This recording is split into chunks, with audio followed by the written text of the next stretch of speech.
What's happening, gang? How is everyone doing out there today? Hope everyone is well. Hope everyone is doing great. It was a good night. Penn State, the number 9 Penn State Nittany Lions, took care of the number 19 ranked, previously undefeated Illinois. I believe they're the Fighting Illini or something like that. 21-7, 21-7 in a game that could have been worse. Missed a few field goals. So, excuse me. It had a big fourth down miscue. A terrible play. I didn't understand that play at all. But, hey, what are you going to do? They won the game. We do have a poll going. We're asking you guys to pick between your favorite shitters or your entry level pieces here. We've got Oris, Longine, Tudor, and Formax. So there you go.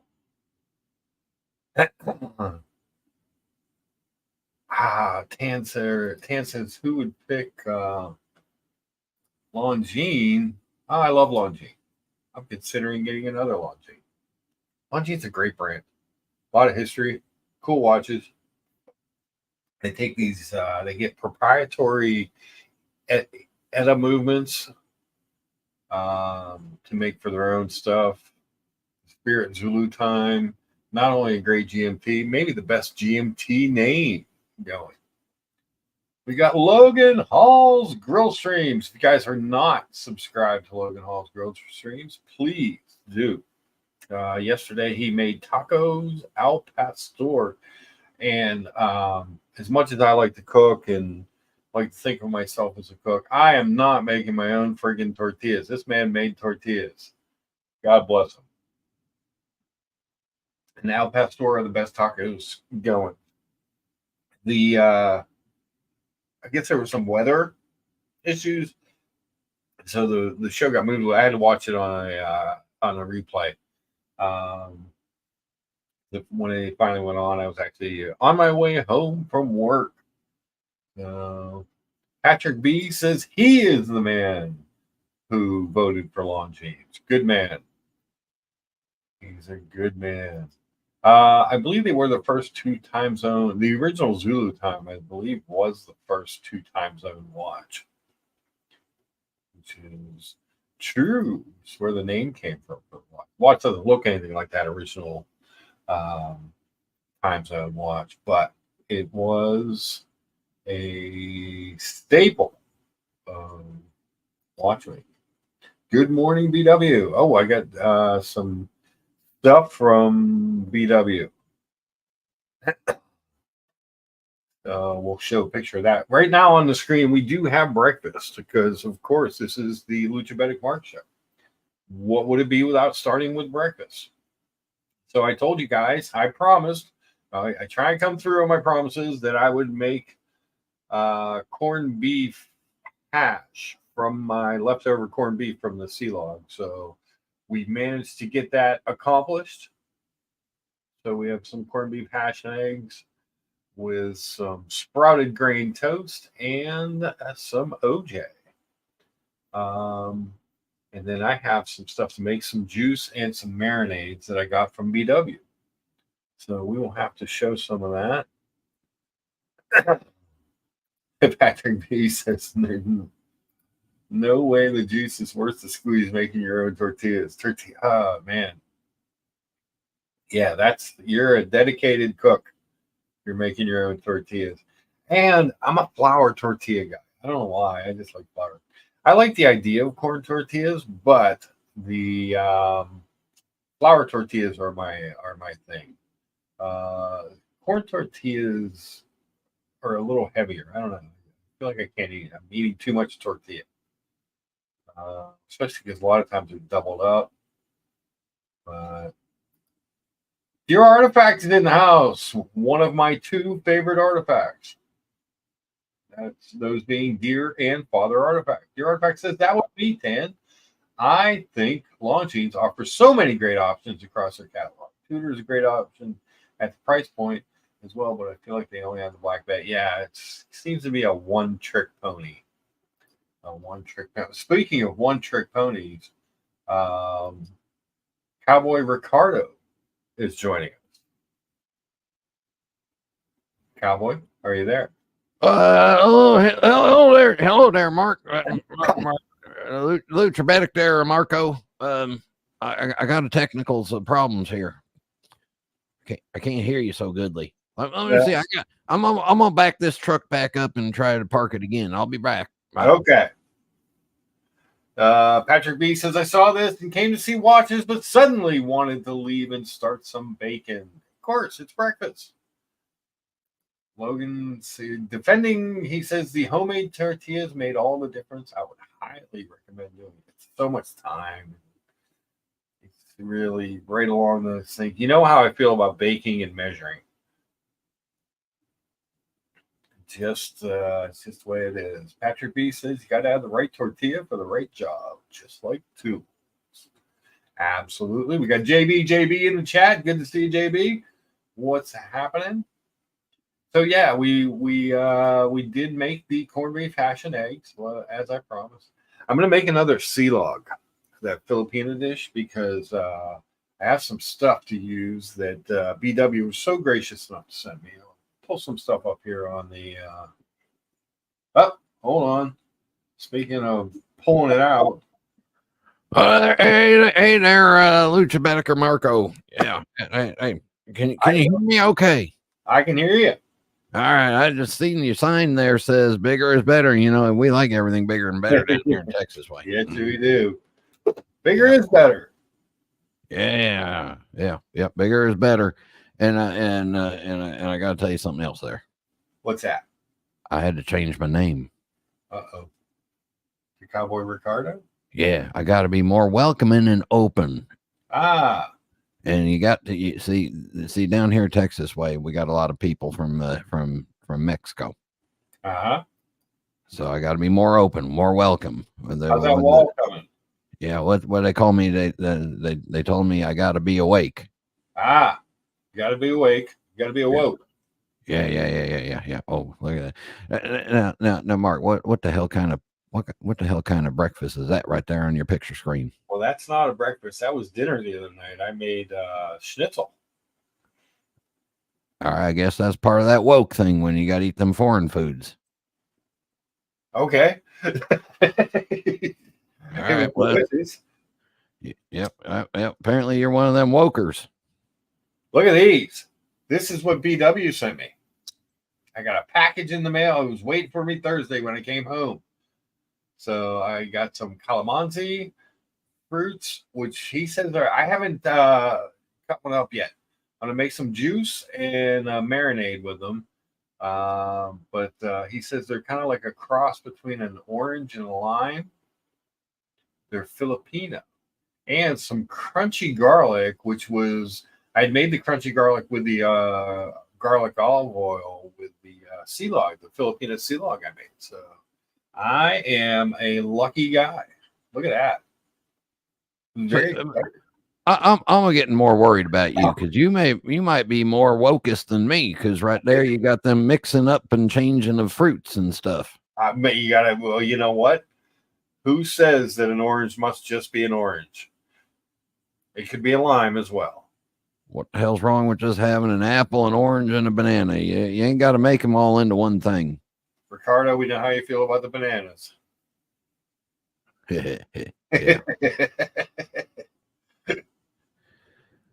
right. Well, all right. Well, I just want to say howdy to all y'all, and bigger is better. Bigger is better. There you go. Wise words.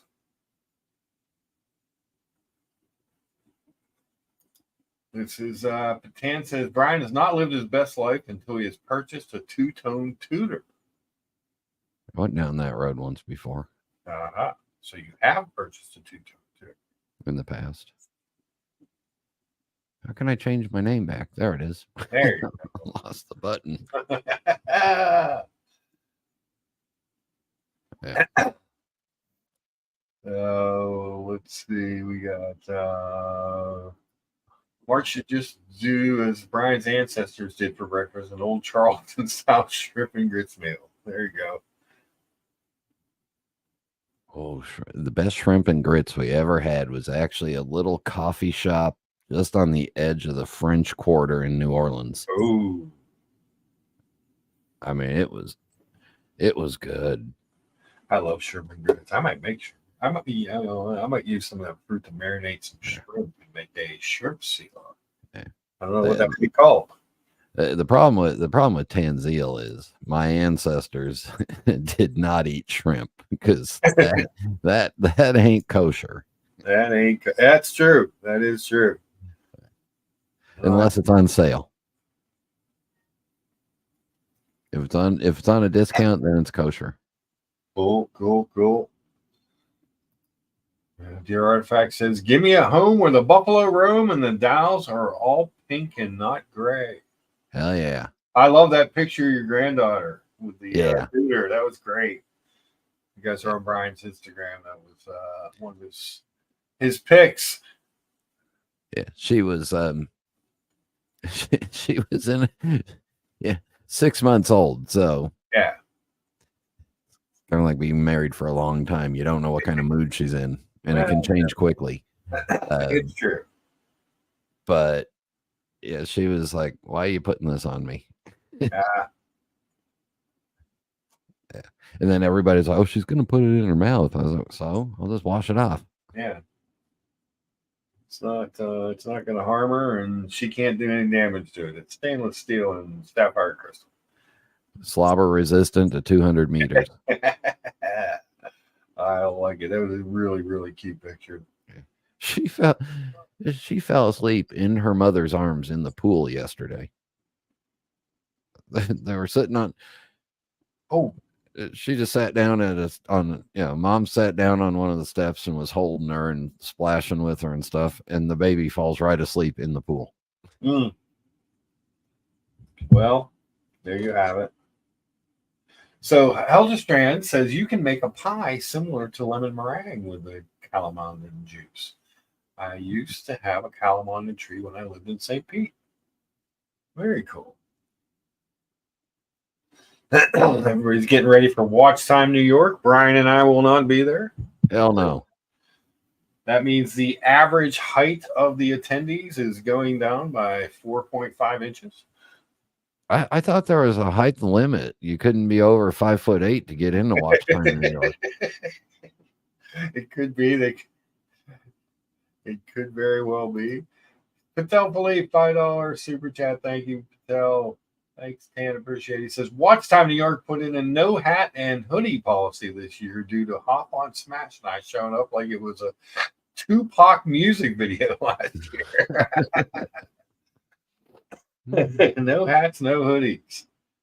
Well, you got to be careful. Maybe that no hats thing is to keep the 47th Street crowd out.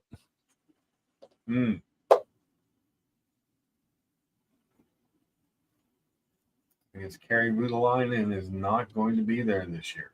Isn't that Daniel Katz's best friend? No, that's Max Buser. Oh, Max Buser's one of those guys. Can never keep those guys straight. What are you going to do? They're European. They can be straight or gay at any moment. You never know. Well, it's true. Not that there's anything wrong with that. But I did get some pictures. This is one of them. So Designs by Da Vinci on my Instagram, who's also a show viewer, has found a bar in San Antonio. Cowboy Ricardo would love this place. It's called the El Luchadoros. He sent me a couple of pics of it. I love it. El Luchadoro Bar. I'm in. I got to go. I think that's got my name all over it, literally. Sammy, black and white. Oh, bike riding. Yeah. Seamaster. That was last week's breakfast. We'll go back to this week's breakfast. I made the corned beef and hash. Yum. delicious. Oh, another super chat. Dear Artifact, thank you. You guys know that I can't stress this enough. You're not required to super chat the show. Anything that comes in, I guess we got to get to a certain threshold before they send me anything. But anything that does come in, we'll go back into making the show a little bit better since you voted to keep me on. He says someone needs to do a study on the correlation between height and interest in watches. Buckley kind of did. Buckley, I think, hit it on the head one day. We were having a chat about small wrists and short people,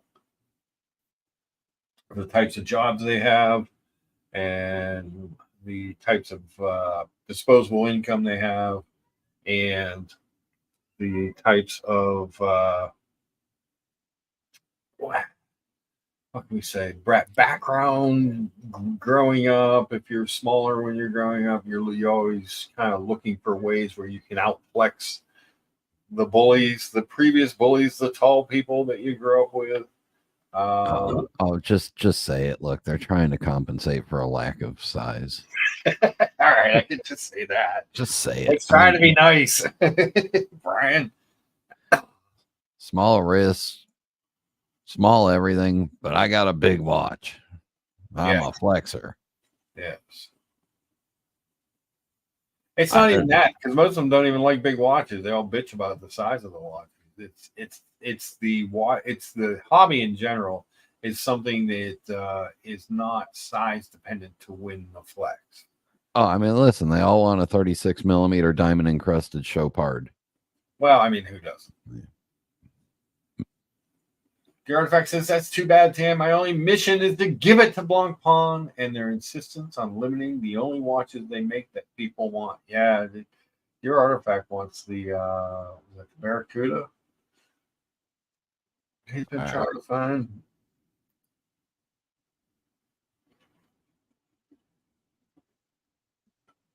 Well, then there's this. Wow. Did you see Teddy Baldessar came out with a video saying the watch market's dead? Really? Yeah, yes. I think it was yesterday. He came out and was like, why is the watch market crashing? He had a whole video about why there was a spike, why it's gone, why it's never coming back. Ooh, I was like, wow. Teddy, getting hot. Hot takes. Teddy's buddies at the Swatch Group are going to love that. I know, right?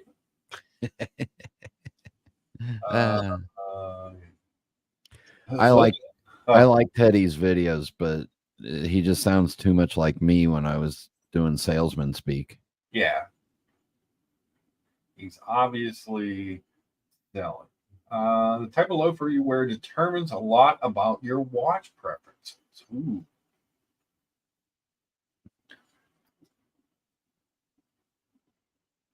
If Teddy is willing to say that publicly, it's probably true at this point. It was true before, but now it's definitely true. Billy, reminding everyone to, well, we don't need you to upload, but you could upvote. I think you got a little typo there. Yes, we do appreciate a good upvote. So, yeah. And hey, listen, people, please do it whatever you can. Don't super chat this channel because I like it as bad as it is, and I don't want it to try to improve and get screwed up. We want no improvements. Please, for the love of God and all things decent, do not improve the show. Is that what you're saying, Brian? Yes.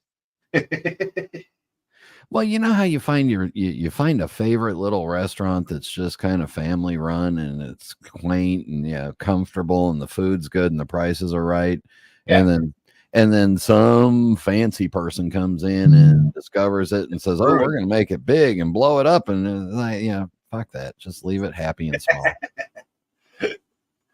So far in the poll, looks like Tudor is leading with 56%, Longines with 33%, and Oris and Formex with 6%. On the Pick Your Poison entry-level poll. What would you pick there, Brian? I voted for Tudor. You voted for Tudor? Yeah. Which brand do I own 2 of? Ah, there you go. I can't vote. You know, it's weird. You can't vote in your own poll. You can't. Well, no, you can if you're a mayor or governor in Chicago. Oh, yeah. There you go. Yeah. Uh, I can't even go back and find the poll. the artifact says improvement is the death of greatness. Got it. Yes. Well, I hardly think you're going to find anything even resembling greatness on this show. Here's a little philosophy for you. A balloon, when it's limp, is not great. But as you blow the balloon up, there becomes an optimal size for it where it's the perfect amount of structure, resistance and size. And then if you push it more, does it get bigger and better? No, it gets a little thinner. And you push it more, it gets thinner, might get a little more out of shape. And then you push it too far and you have Sears and Roebuck. Let me ask you this. Do you know what any of these, I don't speak reference number. Do you know what these are? I think those are Explorer 2. Yeah. Is that black for white or is that old black, new black? I don't know. Once you go black, you never go back. Well, that's what they say. I hear that, but then the Polar Explorer seems to be the more popular. Yeah. Mark, there's this whole thing on your screen called Google. Oh, man. You're going to make me Google codes?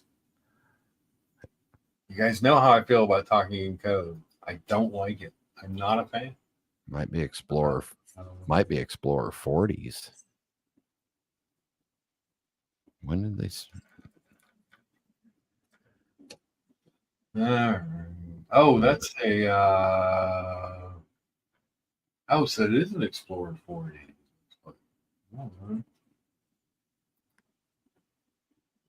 Let's share this screen. Boom. Explorer 40. I like the Explorer 40. And the 216750 Polar, I think, is the 42.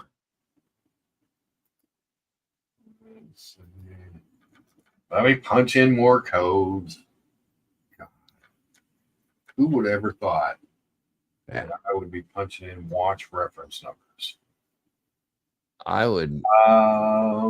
So here's my answer. The black. Yeah. Here's my answer for the guy that's not going to super chat anymore after this because it's Canadian dollars, so it doesn't really count. But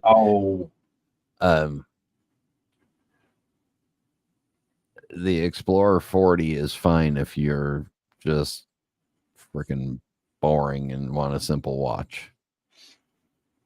What if you're like a man like Tan who owns many complicated watches? And then this is your kind of run around. I see this watch on his Instagram a lot, so I know he likes it. Yeah. My problem is that you're losing value in that trade. Well, if you've got the Explorer 40 and you're getting the Polar, it looks like it's Explorer 42. When I punched in the reference number, the black one. Let me see. Oh, actually, I guess the Polars there too. 216750. Yeah, it looks like it could be either. 21656. That's the black. Yeah, 570 is the white. 750 is the black. But he wrote Polar, so I think he meant this one. Well, maybe he was trying to throw you off.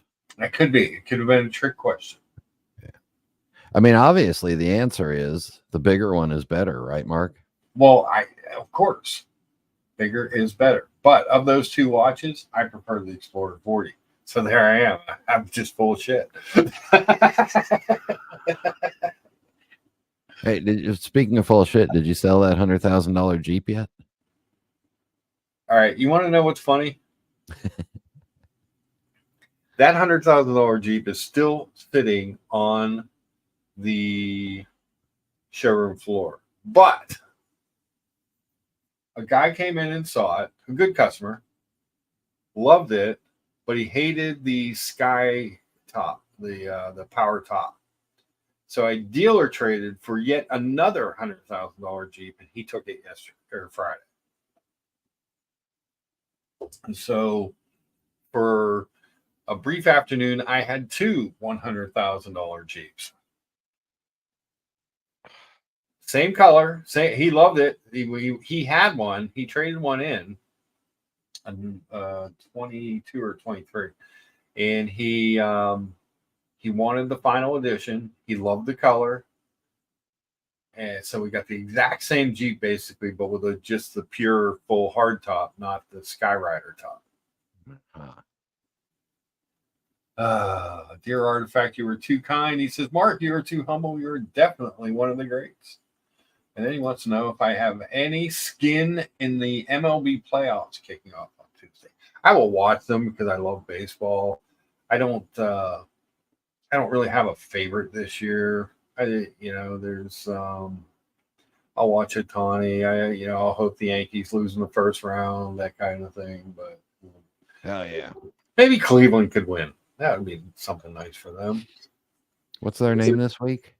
The Guardian Caps. Patel Tan, he thinks we're missing the point. He says the Explorer 40 is a 70-hour powered reserve, updated loom, etc.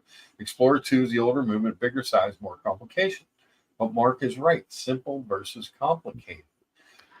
Because you have complicated watches, and you have like beautiful, amazing pieces. I think that Explorer 40 is just kind of cool thing to have for every day. But Jen G says the Polar. Jen G, how are you? Good to see you. Mark, how many times do you wear this? Do you wear the same watch back-to-back days, or do you switch out every day? I switch out almost every day. I switch out almost every day or every other day, so power reserve doesn't matter to me. Yeah. What do you think? What do you think I'm wearing today, guys? Uh-oh, that's a loaded question. It's underwear. I decided to wear underwear. It must be getting cold.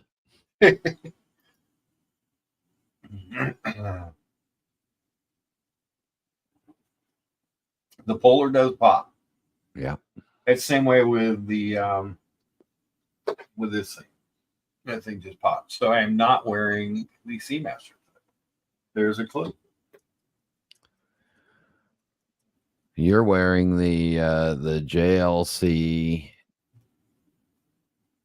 diver because you're gonna wash dishes later. That's my guess. JLC diver. Yeah, but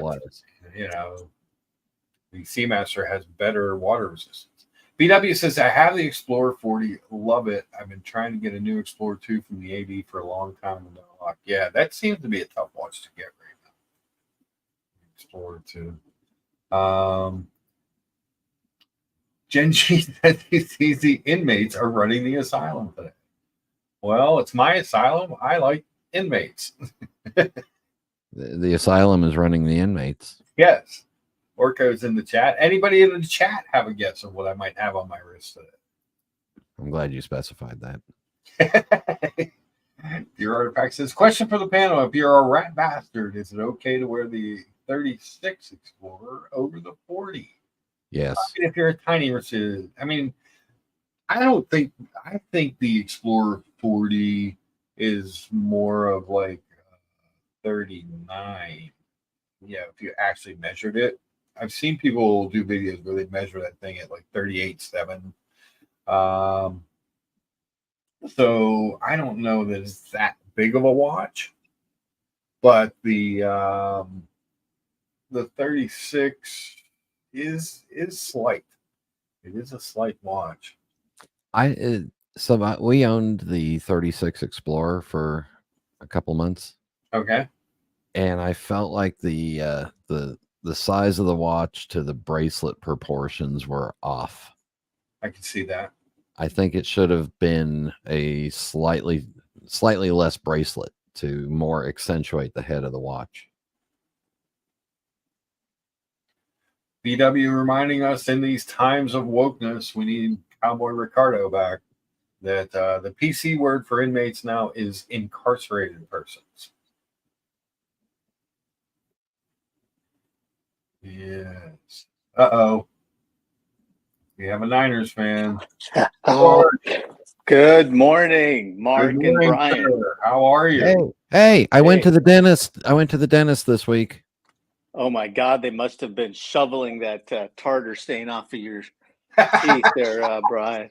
They must There have was- taken out the pick out, the axe pick to clean They out did all have your to get tartar. it. They did have to mop the floor up around me afterwards. Oh yeah. Mark, I have some exciting news for you. Oh no. What's going on, Oh. George? Oh, you're not going to believe this one, and Patel Philippe might know these people as well. So Okay. I don't know if you've heard of Bindi Jewelers in Southern California. Yeah. I have. Yes, I know you have, Brian. So they did a collab with your favorite watch brand. IWC. No, Zenith. Oh. Yes, so they Whoa. have a Zenith Defy Skyline 41 with gem set bezel. Oh. You know, we Indians love gem sets, and $39,000 limited Damn. edition. They had a big kickoff party yesterday over at the Edition Hotel in West Hollywood at the Ardmore Room. How do I know? Maybe one of us was invited to it. But, Maybe. yeah. All right. But Spell the jeweler's name. Bindi, Bhindi. So I go way. My parents go way back with them from when their father. You know, now I think it's run by Ashwin Bindi and Ketan Bindi. Okay. But back in the 70s, their parents started it, and it was like a get-together place for the Indian community when they opened up the store. It was on Pioneer Boulevard, Brian. I don't know if you know where that is, but it's in Cerritos. That's down on the other side of the planet from where I Right. grew up. Right. Just stay up Yeah. on the highway. Don't get off. Drive through. Look nervous. Yeah. It's Yeah. drive-through nervous. So, anyways, I didn't get a chance to make it, but I was invited to it, and it was, from what I heard, really a smashing hit over there. So they had a lot of people showed up. Few watched two YouTubers, but it's really from what I saw the photos, it looked pretty cool. So, but again, it's just a Defy Skyline with I don't think even the photos are out yet. Yeah, I don't see it, but I was looking to see yeah. what's on there. I liked But- my Defy Skyline, but I just got so tired of everything that Zenith came out with. Just seemed to be a homage to someone else's watch. Yeah. It First just- of all, good morning to everyone in the chats, BW, Tan, Dear Artifact, Father Artifact, and everyone else. So, Jen. So I thought I'd just hop on the stream and brighten up Mark's day by talking about Zenith. Absolutely. George, Yes. Oh, I by was the way, thinking about you last week. I could. Oh my God, I don't want to talk about that. I was so. Anyways, I was at a political fundraiser over this weekend, Friday, Saturday, and so I had to take out some watches to show the public. Hold on. Let's let everybody see this. FYI. Mark, Ooh, yes, Brian. Mark, I just sent you There you the go. Bindi Jewelers on Instagram, the video of the release party Oh, Where'd you- great. and the watch. In the think private. RM, one of my core holdings, as I would say, RM 1102. Where'd you send it, Brian? To your Instagram. Oh, And wow. for a lot of the other subtle little ones, a little A Longa Unzuna. Nice. So, anyway, How's there's that- nothing like hearing a bunch of politicians talk. How's Put me that right to Longa sleep. holding up? Let's try it on. Shall we, Brian? How's it holding up for you? Because I know you're going to get bored of it soon. Brian, Actually, I'm you not. sent it to the wrong Instagram. Oh, wait, maybe it's so. Well, yeah. Lucha. Nah, it's the wrong one. When they many- canceled my channel, everything got messed up. So it's the Luchabetic Mark is the one you use, or just put it in the private chat. You've had more name changes on this channel and more name changes on Instagram. Jeez, I talk about the lunatics running the asylum. I know. Yeah. Right. Hey Brian, Dear Artifact says you need to cover your ears. There is a potentially gigantic release coming from Omega this Thursday. Oh. Could be a faithful reissue of the Speedy CK2998-4. Yeah, because they haven't had a new release in about 3 weeks, so they had to come up with something to Yeah. celebrate. That RM is beautiful, George. I have to admit, it's the one that I wanted, and this is staying in the, as Kevin O'Leary says, in the collection. In the collection. Very nice. And I do love the Longa, so it's still here, Yeah. Brian, after all these months. Yeah. So That's great. still really good. The bracelet's good. The cool thing I like about the Longa is that you press this little button and you can, move That's it in got and out. There you Yeah. go. You just press the button, So when I you're Yeah, hot that's and a humid, like in brilliant, Florida, yeah, that's a brilliant micro adjust on there. yep. So, anyways, there's also a YouTuber. I think his name is Talking do that, Timepiece George. Tony. I can do that with Yeah, my dude. Omega. Oh God, I'm gonna throw this in the trash now. This shit's going out the door. Damn Germans. He stole that from Omega. Oh God. There goes breakfast. Wah. Genji says, good morning, Hey, George. good morning, Jan. Meatball says, very nice watch. Good morning. So, anyways, what was I going to say? Oh yeah, there's a YouTuber. I think it's Talking. What's his name? Talking Timepieces with Tony. He had a good little video about the release. So I don't know if you could play that. I don't know if it breaks any kind of. Yeah, I need Brian to. I sent it to the Mark, Okay. Mark one, the _Lucha Betic. There you go. How many more you got? If you can't figure it out, I'll turn my camera on and play the video off of my phone. Hold on, let me make this thing. Share this tab. Oh, there's a girl. Indy Oh, and Zenith. that's Ashwin right there, I think. Okay. Take the comment down. And I think she's the COO of North America, I think, for Zenith, if I'm not mistaken. Okay.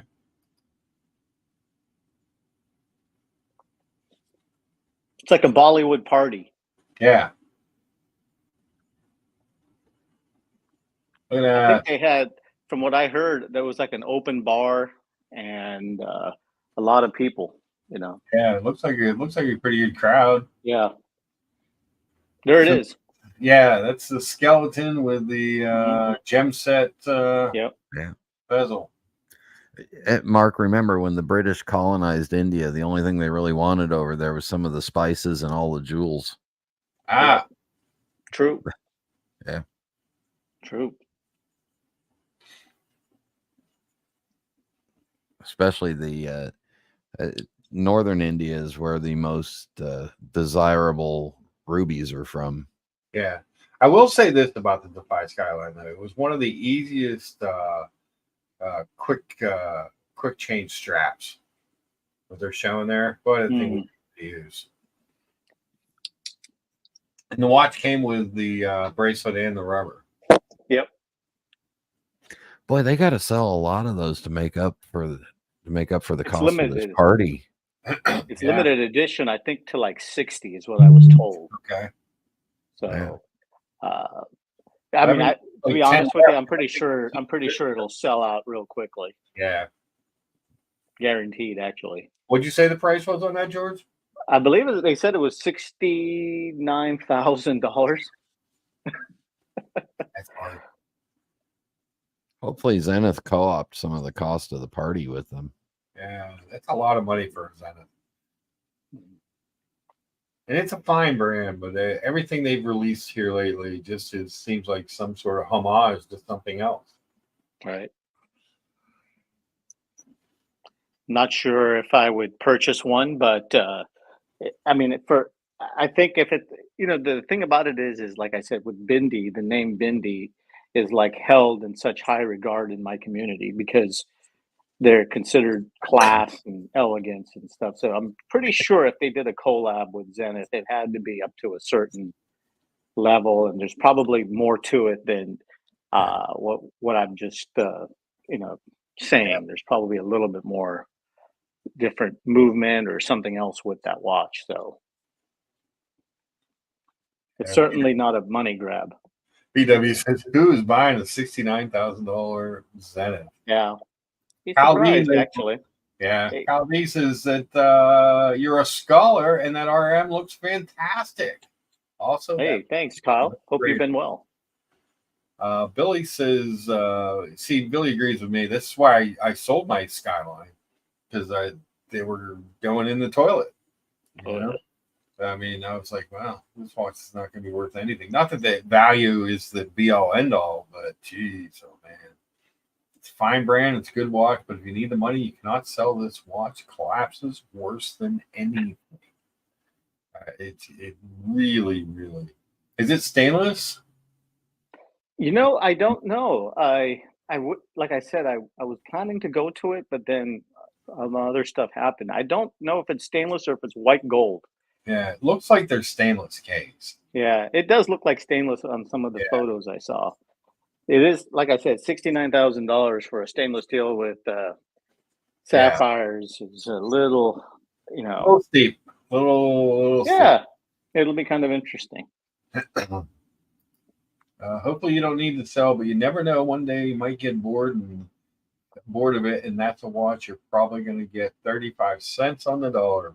Mm. And then I'll buy it for 40 cents on the dollar. There you go. Both the latest IWC pieces. George has Oh, God. PC. Oh, my God. The rest of the lunch is going to go. It's all going.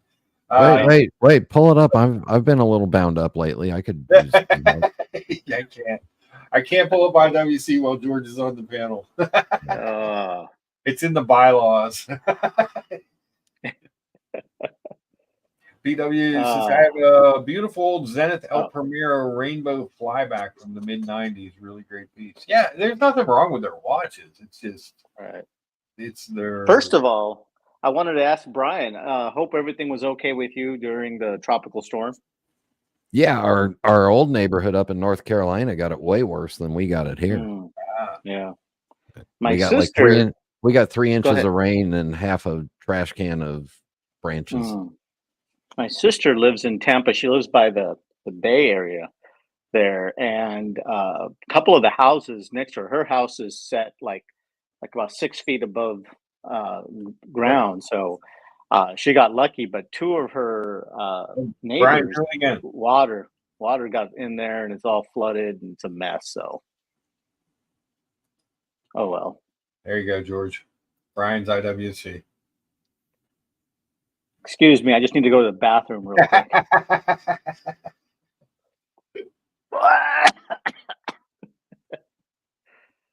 All right. But it's a day date chronograph. It's anything you want it to be, Brian. Yeah.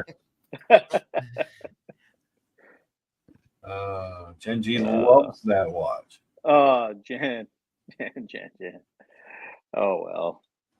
Color scheme is good on that one. Billy says he now praying at IWC. I'm buying that. Yeah, that's good looking. So I was at this dinner last night, and in our table there was a gentleman wearing a Hublot. Yeah, the rose gold. They let the waiter sit down and eat with you? It was the King Hublot. I don't know the exact liquid. It was like a rose gold. What is it? The King something or other. And it looked actually pretty good. I saw Was that. God, let me see if I could pull it up. I Was went it home the and I looked. Turno? Was it the No, Turno no, no, shape no, or the no. round shape? No, round shape.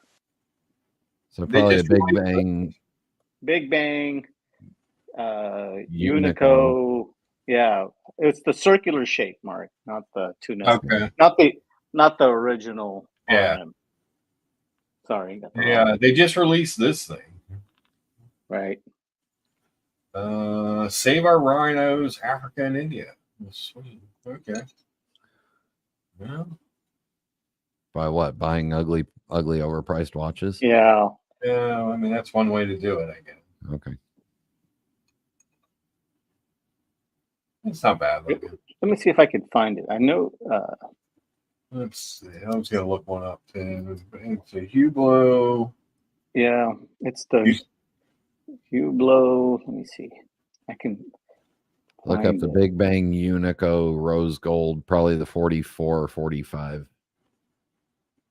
It was the Big Bang Hublot, and Was it? Hold on. Was the date at 3:00 or the date at 4:30 or? jeez.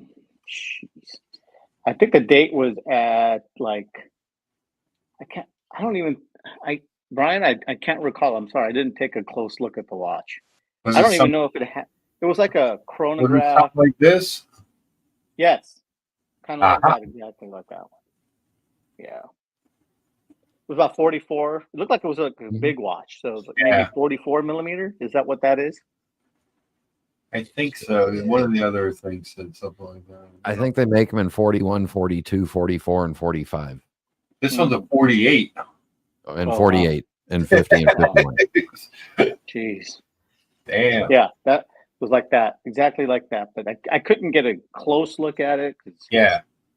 I'm not going to go and grab somebody's hand and take a look at their. The guy who bought the $100,000 Wrangler was wearing a two-tone black Sky Dweller.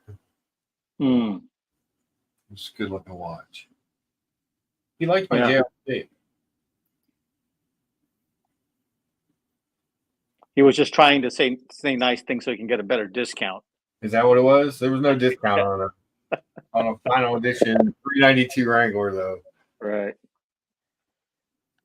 So yeah, he was wearing that. And, like I said, a lot of the other people around our table were simple stuff, nothing fancy or anything. I think there was a lady on our table that had a 24 Patek, Okay. which looked pretty classy. I know one of the other ladies my wife was talking to had a really nice Pearl Master. Oh. So either Is that- way, it was a That's It was good. a nice event, but a lot of politicians just love to talk, They talk, do love and to talk. talk. Yes, Yeah. they do. And they talk a lot. Yes. Has anyone been able to guess what I'm wearing today? The JLC Polaris. No. You want to know? No. You don't want to know? Okay. Well, then I won't tell you. Okay. I guess I'll keep it a secret. My life will go on. Now I'm going to tell you anyway. Okay. Oh, he owns the show. It's true. We have no choice. Georgie's getting super chats and his head, it's going to his head. Yes. I'm wearing a G-Shock. Well, there you go. This was a limited edition that they did last summer. I picked it up. They made a black one that was kind of tan with a little bit of a Tiffany color to it, and then this green one. They were all on cloth straps, kind of NATO, but again, even with a big watch like this, they don't make the NATO strap big enough for my damn wrist. I have no tuck. But the watch itself, pretty cool.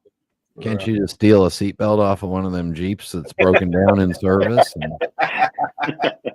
Yes, we could do that. We could always do that. Thank you, Gen G.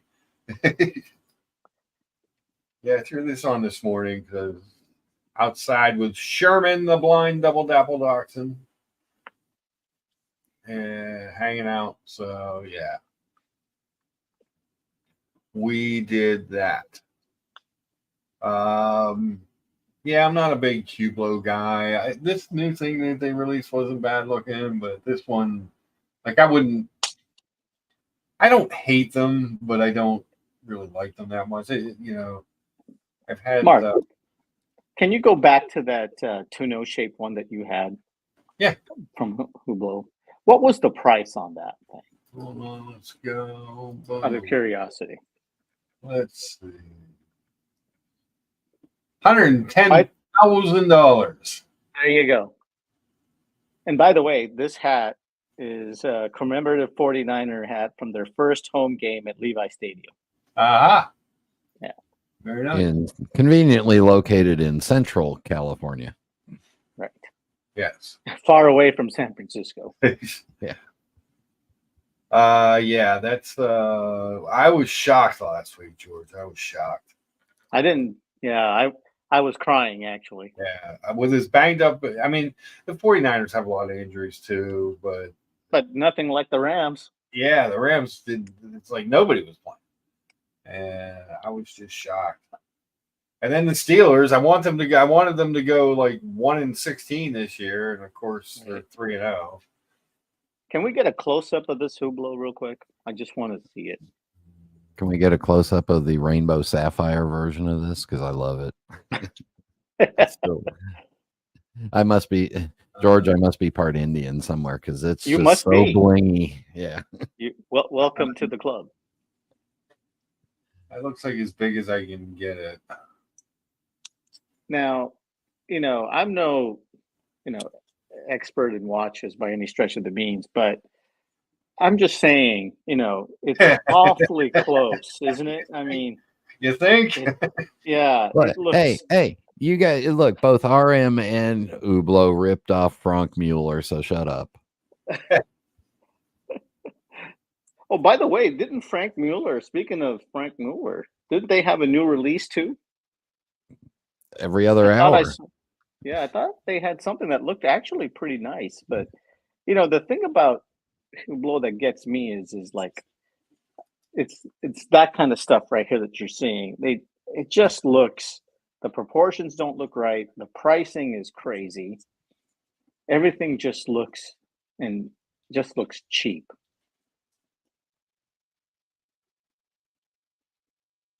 There is something about their Tourneau shaped watches that just make me think, God, that's not even a good copy. Absolutely. Some of the producer Michael ones look better than this, if you remember when he was selling his fake RMs. If I was going to do that case shape and I can't get to the RM, I'd go back to Frank Mueller. Me too. Yeah. Because they're a hell of a lot cheaper, and they got this green one. The Curvex CX Flash. Look at this thing. Yeah. Oh, that green's kind of interesting looking. I wonder what that goes for. Blue or red. Now, to me, this looks so much better than I agree. Hublot. So much better. And how much is the pricing on those? Did they say, Mark? I'm trying to find here. You have to make a price inquiry. Oh. No pricing on that. But yeah, I mean, I would pick this over the Hublot any day. And if you want something super fancy, Brian, we can get you the Damascus Carbon Skeleton. Oh, that's got too many names that I can't spell. I can't spell. But yeah, I would take a Frank Mueller over definitely any day. The Vanguard line always intrigued me. I always liked that. Yeah. Yeah. I don't know what I'm going to do something that everybody's going to like. What's that, Brian? I'm going to take a 5-minute break. Oh my goodness. Jen says it's about 13,000, so Oh, there that's you go. actually not bad. No, Not too bad for that. really isn't. But yeah, I think Right. there's these watches do more for me than the Hublot. Like I said, Right. that green one we looked at, I thought that was good looking. All those colors really were Yeah, were pretty decent. Different. You I, know. I'd probably say those are summertime watches, right? Oh yeah, yeah, You definitely. know, definitely not something to wear everywhere. You know. Let's see. I mean, they've done like the Crazy Hour, some other stuff, but Yes, they make some kind of Master. regular watches. Yeah, I remember when they had the Master Banker. If you remember that. Oh yeah, yeah. Yeah. Yeah, the Vanguard collection is pretty good looking. Hmm. Those It are is kind they do look like a lot like one of my favorite brands. yes. Okay, But then, you know, Patek Philippe had, you know, the Tuno design as well, right? right. So it's Yeah. the Tuno design isn't exactly confined to Frank No, Miller and all definitely that. not. So No, you know, the design is not. It's sort of like when you get it into that size of the right, of what you have, and some of the other things that they do with it. That it, especially the huge. Yeah, I don't know, it just seems like they're taking their shot at being something different. Guys, don't forget to hit the upvote button, please. We do appreciate that. But yeah, I would take. I like some Frank Muellers. I come across them every once in a while, like pre-owned pieces at different hmm places. I'm like, that's a good looking watch. I don't know if it is.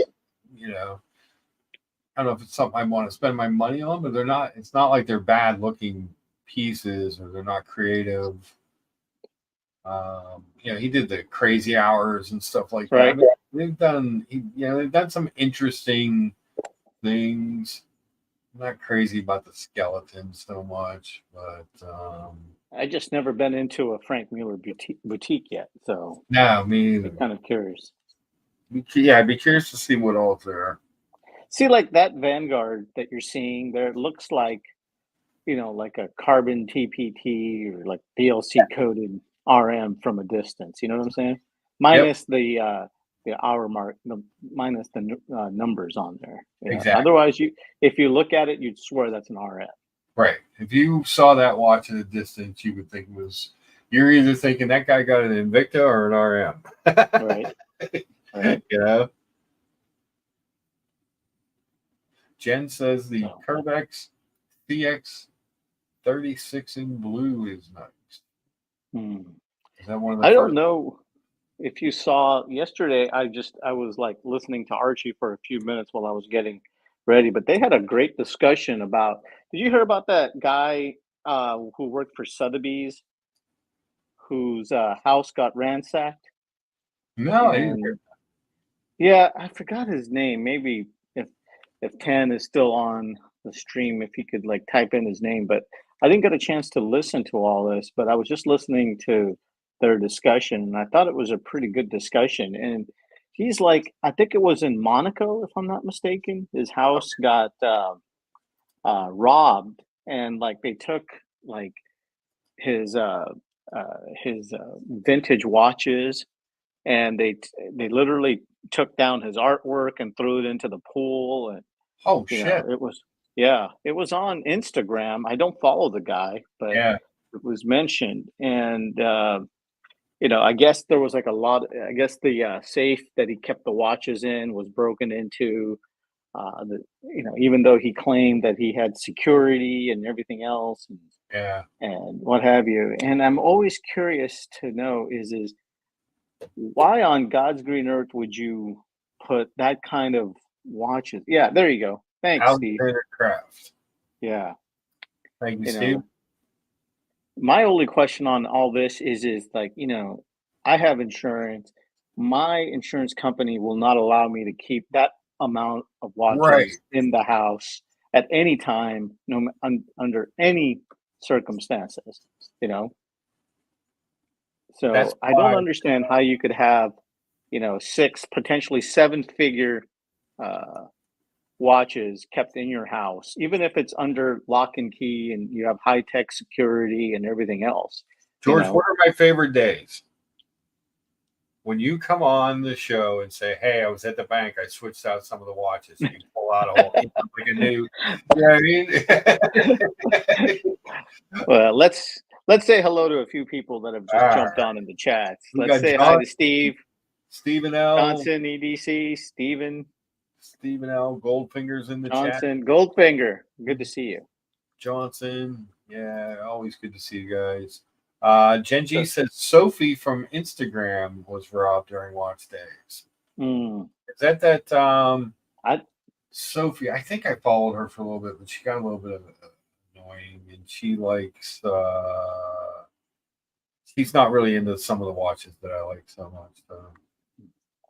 But I think if you go to his Instagram, that Stephen or Alexander Kraft, you can see it, and it's, to me, I just find this really bizarre, bizarre, because it is really strange that you would keep a seven-figure, watches in your house, and obviously it's an insider job because somebody knew where everything was and where to go and had the time to do this.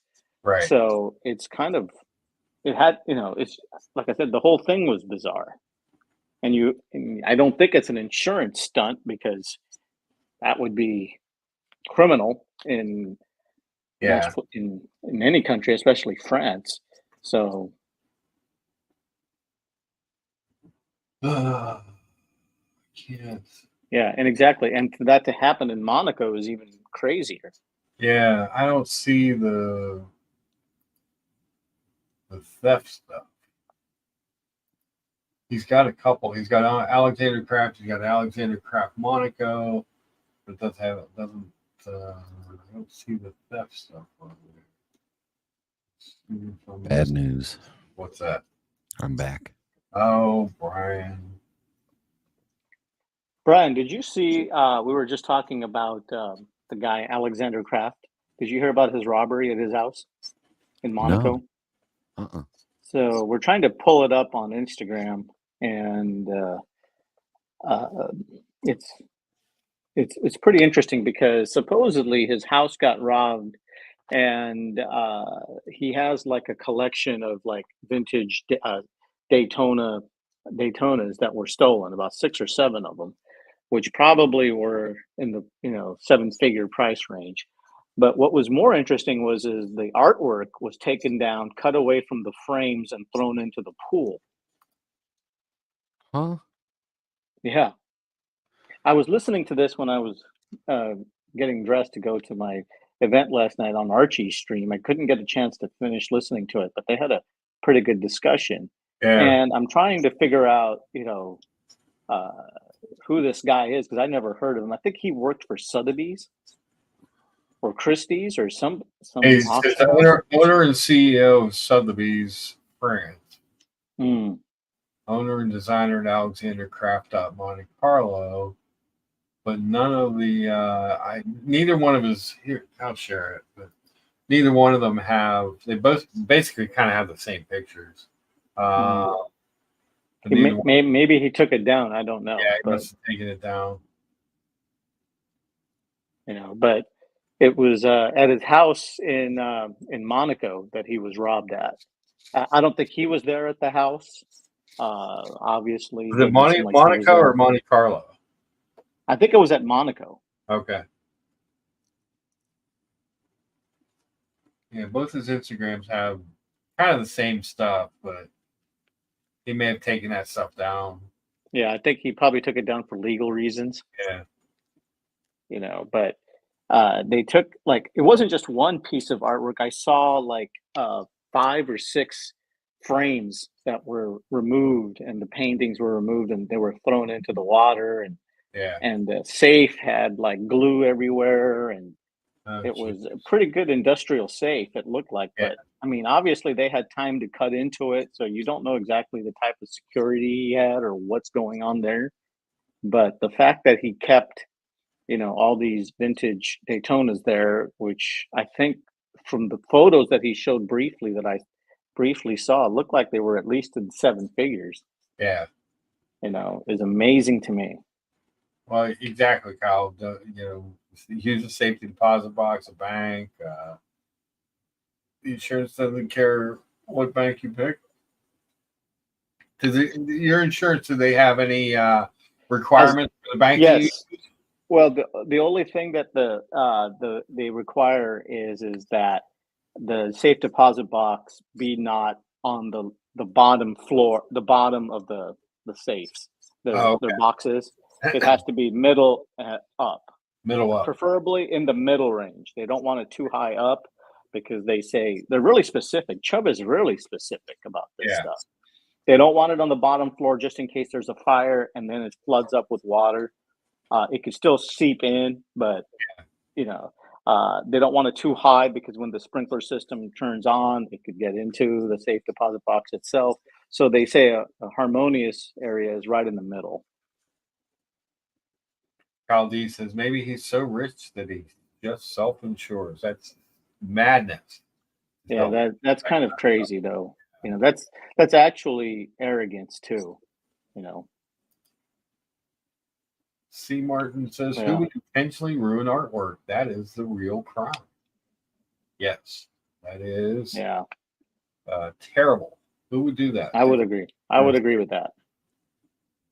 And BW makes a good point too. He says someone really didn't like him. That was not just a robbery. So, like with these things, and like I said, I don't know the whole thing. I just was listening to this. Oh, Mr. Turkey says I gotta go into. Hold on, let's see here. Go into this.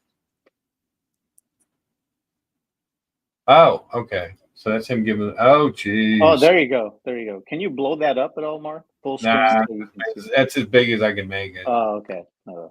Yeah, but there you go. Damn. Pretty sad. Yeah, very sad.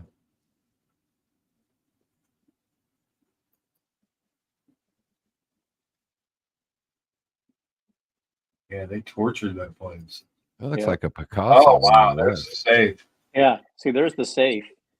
So a couple of things I noticed about this is that, and because I do my review with my insurance agents, is they they go over security cameras, they go over who has access to your house, and everything to this extent. So this has to be somebody who knows where everything is kept, who's done a stakeout of the house and inside the house, obviously, and they know where everything is at.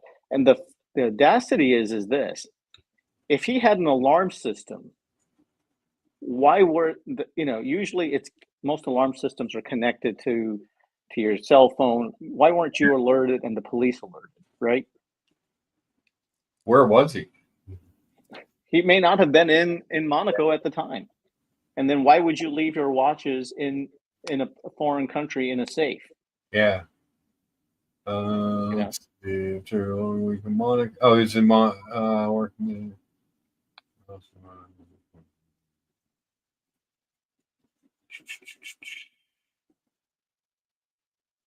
What shocked him the most was the apparent degree of brainless vandalism. What sort of animal throws unique works of art into the pool just for fun? Yeah. I think he has a photo of some of the. Yeah, I was going to. There it is. Yeah, there you go. Oh, I think, the watches are one thing, but like C. Martin said, the artwork gets to me every time. I just can't relive seeing this photo. Yeah, that's cruel. That's just cruel. So this was either a passionate robbery, or they were afraid of getting caught and took off and just dumped stuff. Yeah. You always look at disgruntled employees, people who've been in, parties and stuff like that, who've been in the house to, stake the house. Who knows, People you've offended on a YouTube channel. Yeah. I'm doomed. No, there's his watch. Daniel will be at my house tonight.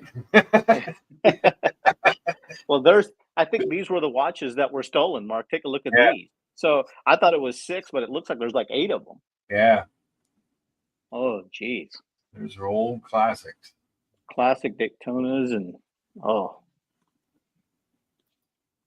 this whole thing is bizarre to me. Or maybe there's even more.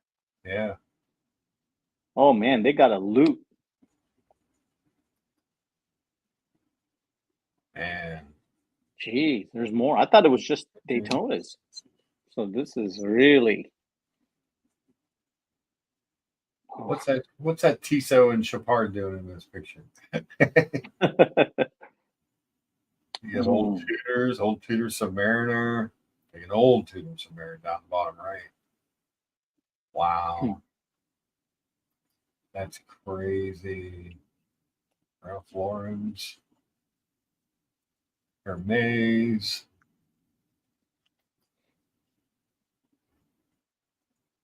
There's all the picture frames. Oh yeah, see that? Oh, that's nuts. That's That just is that's just mean. that, Yeah. that was disgusting. Cosmograph. How much would they get on the black market for them? Like 10% of their work. Yeah, that's the other thing. Where are you going to get rid of those? I mean, some of those watches you have to know where they came from.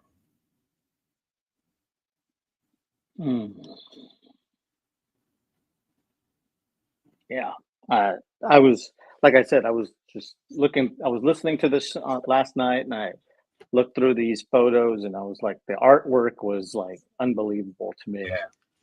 You know, It's nuts. Kyle D says it's much smaller states than I was expecting with someone with $1 million in watches. Watch someone wants to know what's your annual insurance premium. You don't have to do it.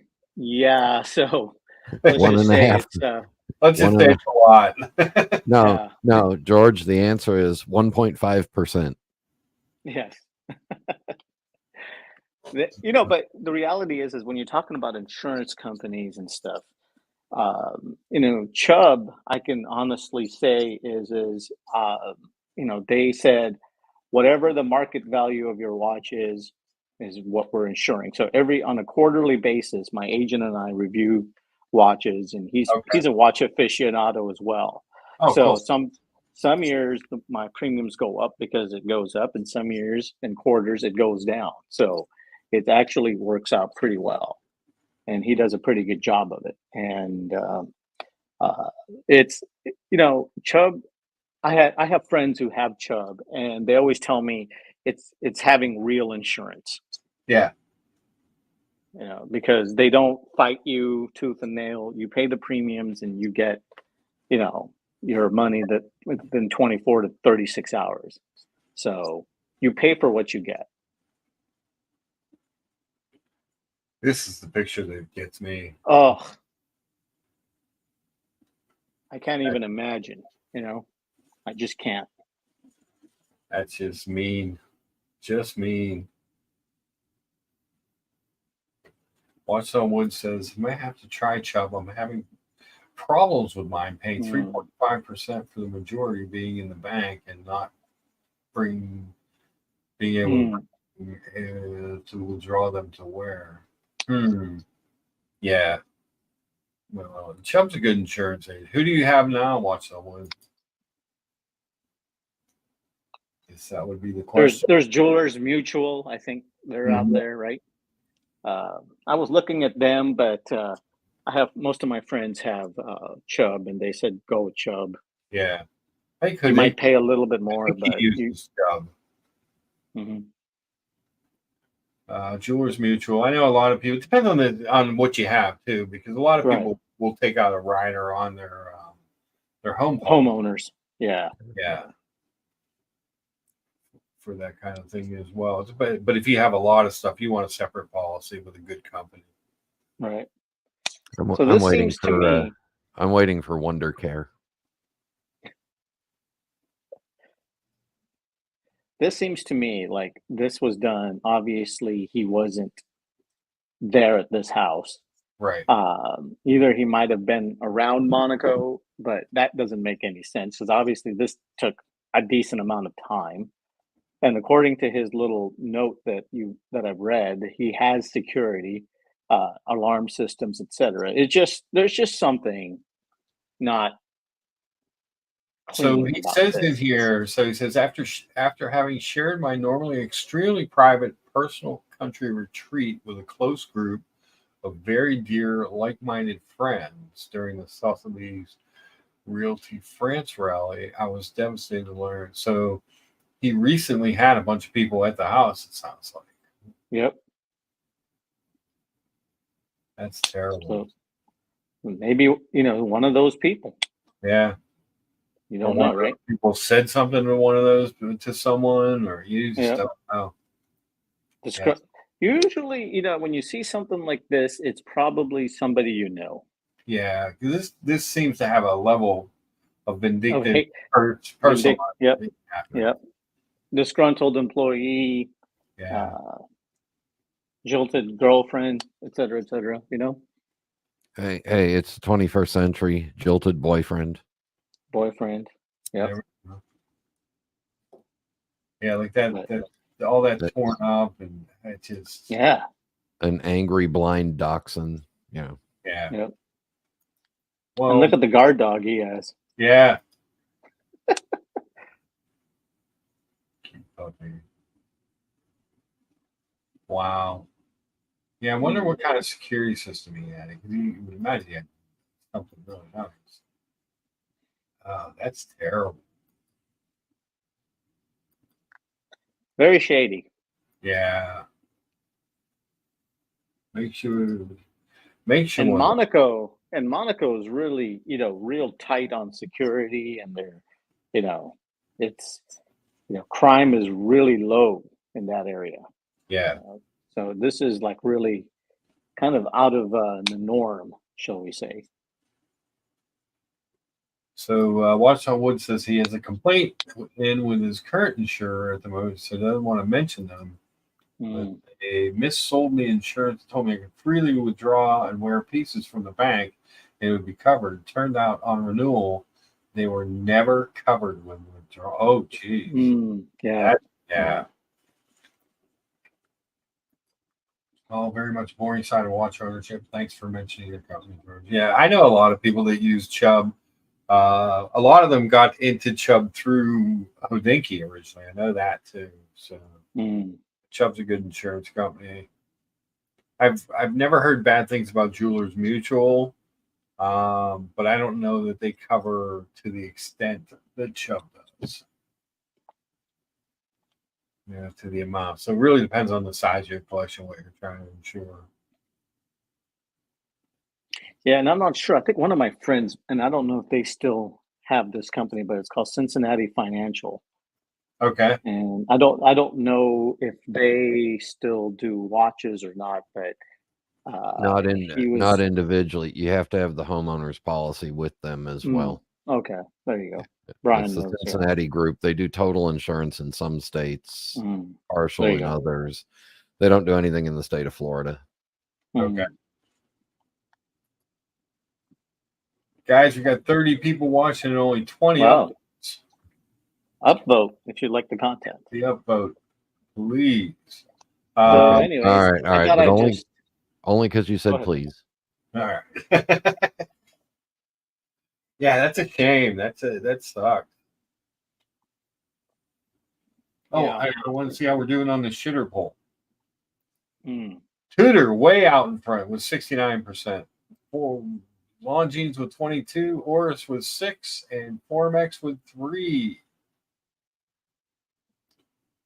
Just threw up a quick poll for entry level luxury watches, if you will. See what people think. I think I would vote. I would vote Longines if I was allowed to vote. I think they just offer a little bit more of a catalog than Tudor does. Tudor is just very Black Bay centric these days. And I kind of miss my Spirit Zulu time. I was actually looking at that. Damn, I miss that watch.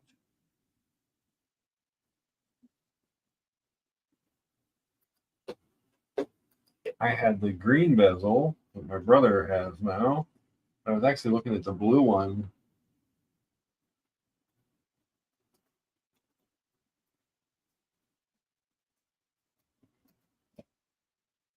Let's see what we got.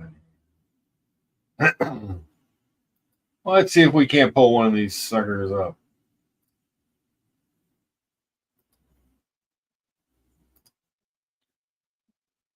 Yeah, this one right here. Oh, it's 39. I like the 42. There it is. A very nice looking watch. In person, beautiful dial. Stepped second chapter ring. Those little diamonds above the hours are cut out and they're loomed. It's a cool piece for a $3,000 watch. I like creamy loom. Do you? Yeah. Is that the name of your OnlyFans page? No, no, I keep the watch stuff separate from OnlyFans. Oh, okay. BW says he could live with. Yeah, the stars are probably the biggest thing that people don't like about the watch. But overall, the watch itself, I mean, those Arabics are all applied. The stars are applied, and the winged hourglass is applied. But yeah, the stars I never really understood. But the watch itself, a couple things I liked about the watch. Always liked about the watch. Is that they didn't do like a bi-colored bezel to try and look like they're trying to be some other type of GMT. And it's just different enough. Yeah, if you could, and I think everybody agrees, if you could change the dial in any way, I would take out the automatic underneath the Longines logo and take out the stars. So you just have the Longines at the top and then the Zulu time chronometer at the bottom. I think we clean it up a little bit, but I like the stars. you like the stars? Yep. It's a throwback to their heritage, and I love it. There you go. How much is this Longines, Mark? It's right around $3,000. Not too bad. No, it really isn't. And you can find them, like you can go Joma Shop Watch Max for like $2,400. And it's it's got a silicone hairspring. It's got a 72-hour power reserve.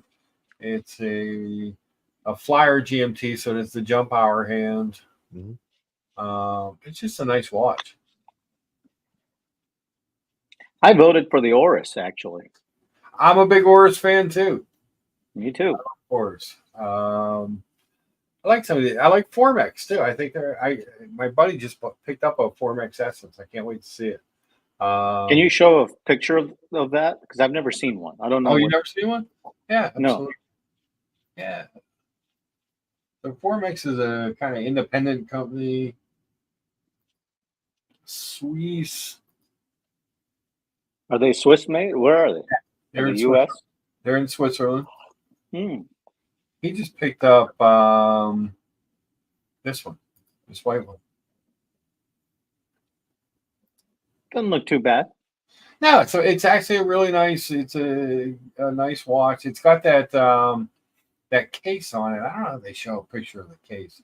We were talking about this last week, and it's got like little shock absorbers underneath the case where it'll move a little bit as your wrist moves. Or if you're doing something like shooting a gun or playing golf, or it has a little bit of give.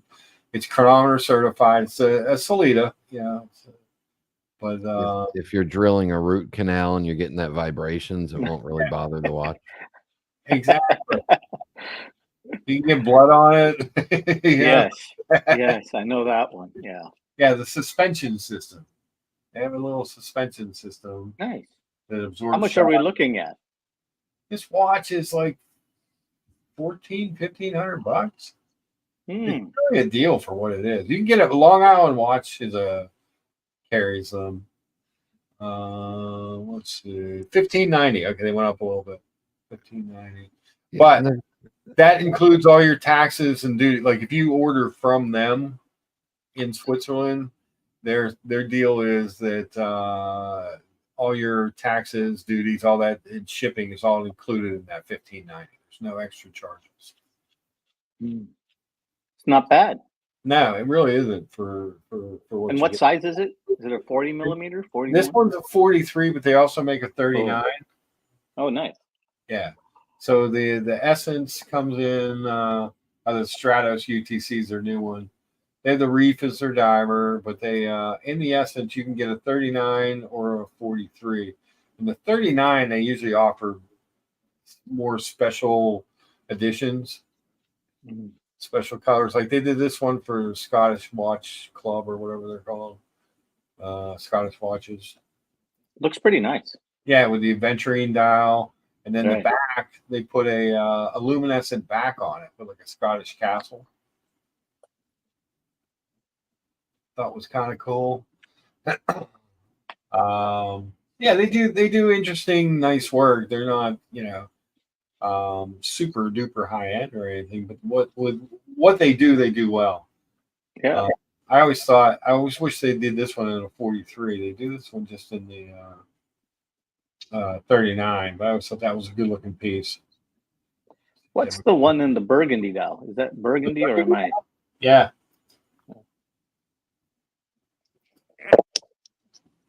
I think they call it a Gamoret. It's a pretty watch for, there you go. I like the way they I like the color match date wheel. I like the way they step the date marker.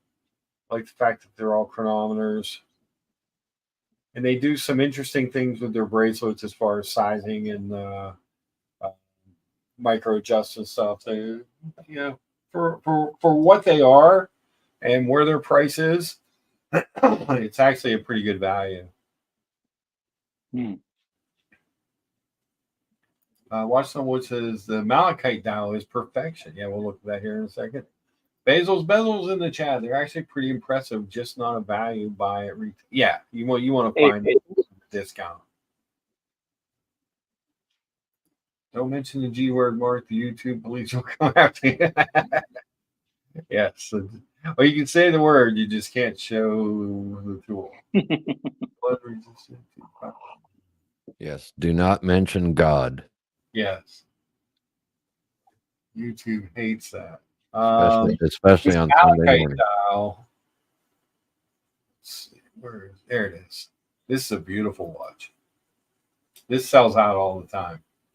Oh.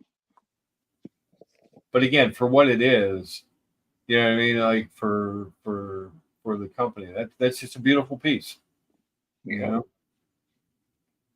And for a guy like my buddy who picked one up, he's just kind of getting into some watches, and he'd asked me about some different companies, and Formex was one of them, and he got his from Mark over at Long Island Watch, who's a dealer for them, and he loves it. And it's for an entry level piece, it's a great watch.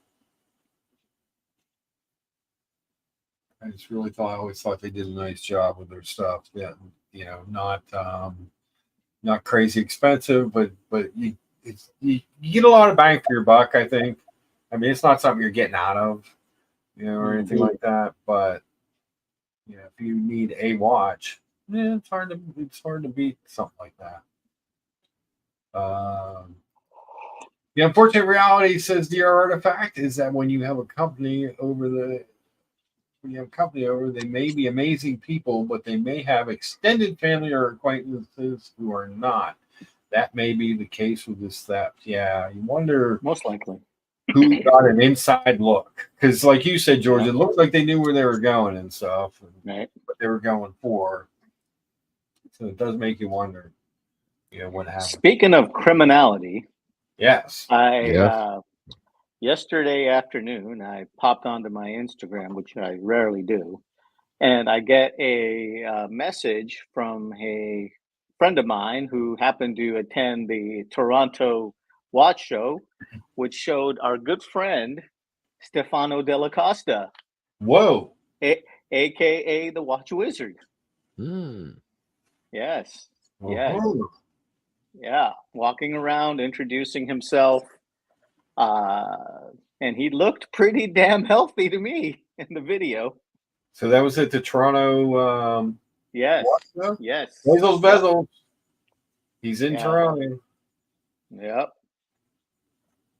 And And Bezos is still yeah. trying to help out and get some people back their money that lost with him. So we support that, obviously. We are not in favor of watch crime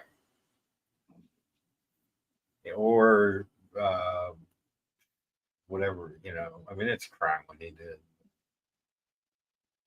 Orca says, how many victims have been made whole? I would need Basil. Basil's probably knows more about the wizard than anyone I know. So I would ask him. Yeah, like George said, he looked very healthy, but mind you, not too long ago, he was telling people it was a hospital. Yeah. So, but Basil's runs some stuff to try and help out those people, help get them made whole. I'm not sure how many are still left out there, but it's a shame. It's a true, dirty, rotten scam. And there he is at the Toronto watch show. And yeah, you got to love it, don't you? It's hard to believe this stuff. Yeah. You hard to believe. You couldn't make it up, Mm-mm. You really it's just such a shame. Stuff like that goes on. So what do you think? Your Niners going to win today? Today's it. The season, it's either do or die. You lose to the Patriots and it's toast. Yeah, the Patriots are a bad team this year. And, even though they beat Cincinnati. Well, the thing about it is on any given Sunday, in the NFL, anything can happen, right? It's true.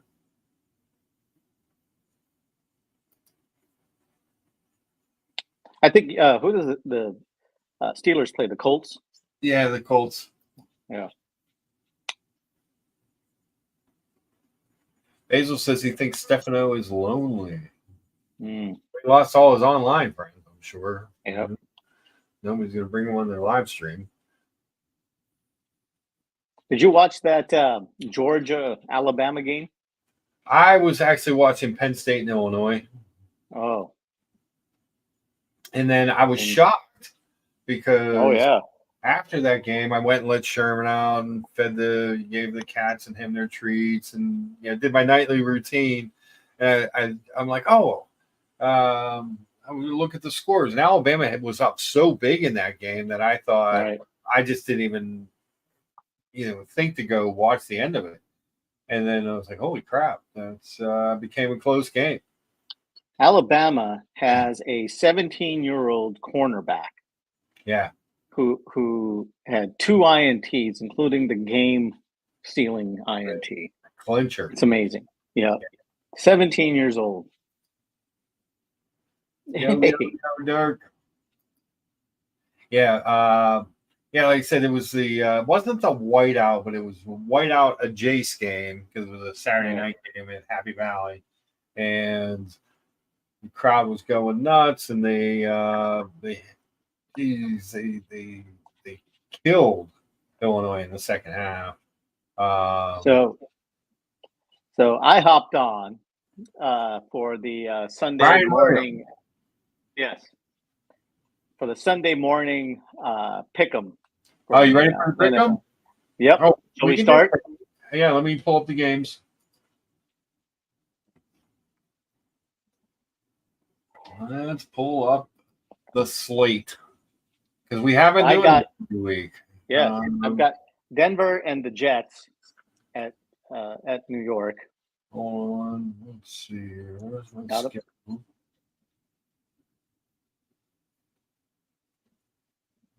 Schedule. All right, so we'll go. I got. I'm on ESPN.com, so they actually start with New Orleans at Atlanta. Do you have the Atlanta- point spread? Yeah, the- Atlanta is 2.5 point favorites. Oh, I'll take the Saints. Yeah, I And the kind of like points. the Saints to bounce back this week. Yeah. Then you have the Rams at Chicago. Chicago is 3-point favorites. Oh, I'll take the Rams on that I'll one. take the Rams all day long. I don't care if they have receivers or not. One of the better games of the week: Minnesota at Green Bay. Green Bay. Wow, that's a tough one. Green Bay is 2.5 point favorites. I don't know who's going to be the quarterback though. I think what's his name? Love is was back. practicing. Yeah, he was Yeah. practicing a lot. If Love's playing, I'd probably take Green Bay, but Minnesota's been playing so well this year. I just don't trust Darnold. That's the only thing. Yeah. So I'll take Green Bay and the points there. You're going to take Green Bay. I think I'm going to take Minnesota. in Yeah. there. Okay. Pittsburgh at Indianapolis. Pittsburgh is 2.5 point favorites on the road. Is Pittsburgh at Indianapolis or is that Indianapolis at Pittsburgh? No, Okay. Pittsburgh's, Okay. yeah, they're 2.5 point favorites on the road in Indianapolis. You got to take the Steelers. Defense always travels. Yeah, I think I don't think Indianapolis is a very good team this year. No, Denver at the Jets. take the Jets. Yeah, I take the Jets. Plus, I think this is Rodgers get back at Denver game because his buddy Hackett Mm-hmm. was the coach there for a little bit. I think he'll have a little. We got Philadelphia, Tampa Bay, which could be a good game, although Tampa Bay really beat up. Philadelphia's a 1 favorite on the road. This one I'm going to take the Bucks. You take the Bucks. Yeah. I like the Bucks too.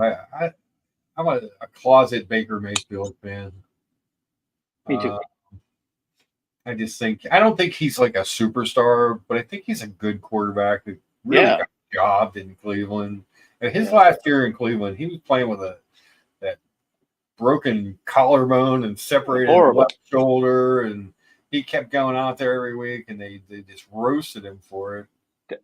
Baker Mayfield, should be sending Sean McVay Christmas gifts every year. Absolutely. For resurrecting his career, just like Sam Darnold to Shanahan. Yeah, absolutely. Because resurrected those careers. Totally resurrected those careers. Cincinnati is at Carolina. Cincinnati is 4.5 point favorites. Cincinnati looks trash. You know what though? I'll take the Panthers since they got the Red Rocket. Yeah, because he's going to want to. He was quarterback for Cincinnati for a long time, and they actually looked good last week. They've had enough high draft picks that they should have a decent team. I'm going to take Carolina too. The Raiders are just awful. Yeah. They're I don't know what's going on with the culture there, or I don't know if Antonio Pierce is getting through to these players, but the culture is just horrible. And the culture's been horrible there since forever. Since Al Davis died. Yep. Yeah. Mark Davis is just I don't know. I don't know. Jacksonville is at Houston. Houston is 5.5 point favorites. I look for Houston to bounce back against Jacksonville. Easily. Now, there's another question, that what's his name? I'm drawing a blank on the QB with the Lawrence. Trevor Lawrence. Trevor Lawrence. He signed this huge contract, and you talk about a bust. Yeah, but he's never really shown franchise quarterback. No, I don't understand it. I don't understand it. Washington at Arizona. Arizona is 3.5 point favorites. No, I'll take the Redskins. I'll take I'll take Washington. Yeah. Those guys, that Jaden Daniels, wow. Yeah. He looks like the real deal. Yeah. New England. He actually looks better than Caleb. Williams does. To be honest with you, I watched that game against Cincinnati, and he was making some throws. Yeah. The knock on him was he's a little bit slight of build. Yeah. But if they can, if they don't RG3 him, if that guy gets a little nicked up or something, pull him out. Keep him healthy. Let him grow into the position. Mm. How about New England at the San Francisco 49ers, George? That's an easy one, Mark. San Francisco is 10-point favorites. I'm not saying a word. I got the Niners. Yeah.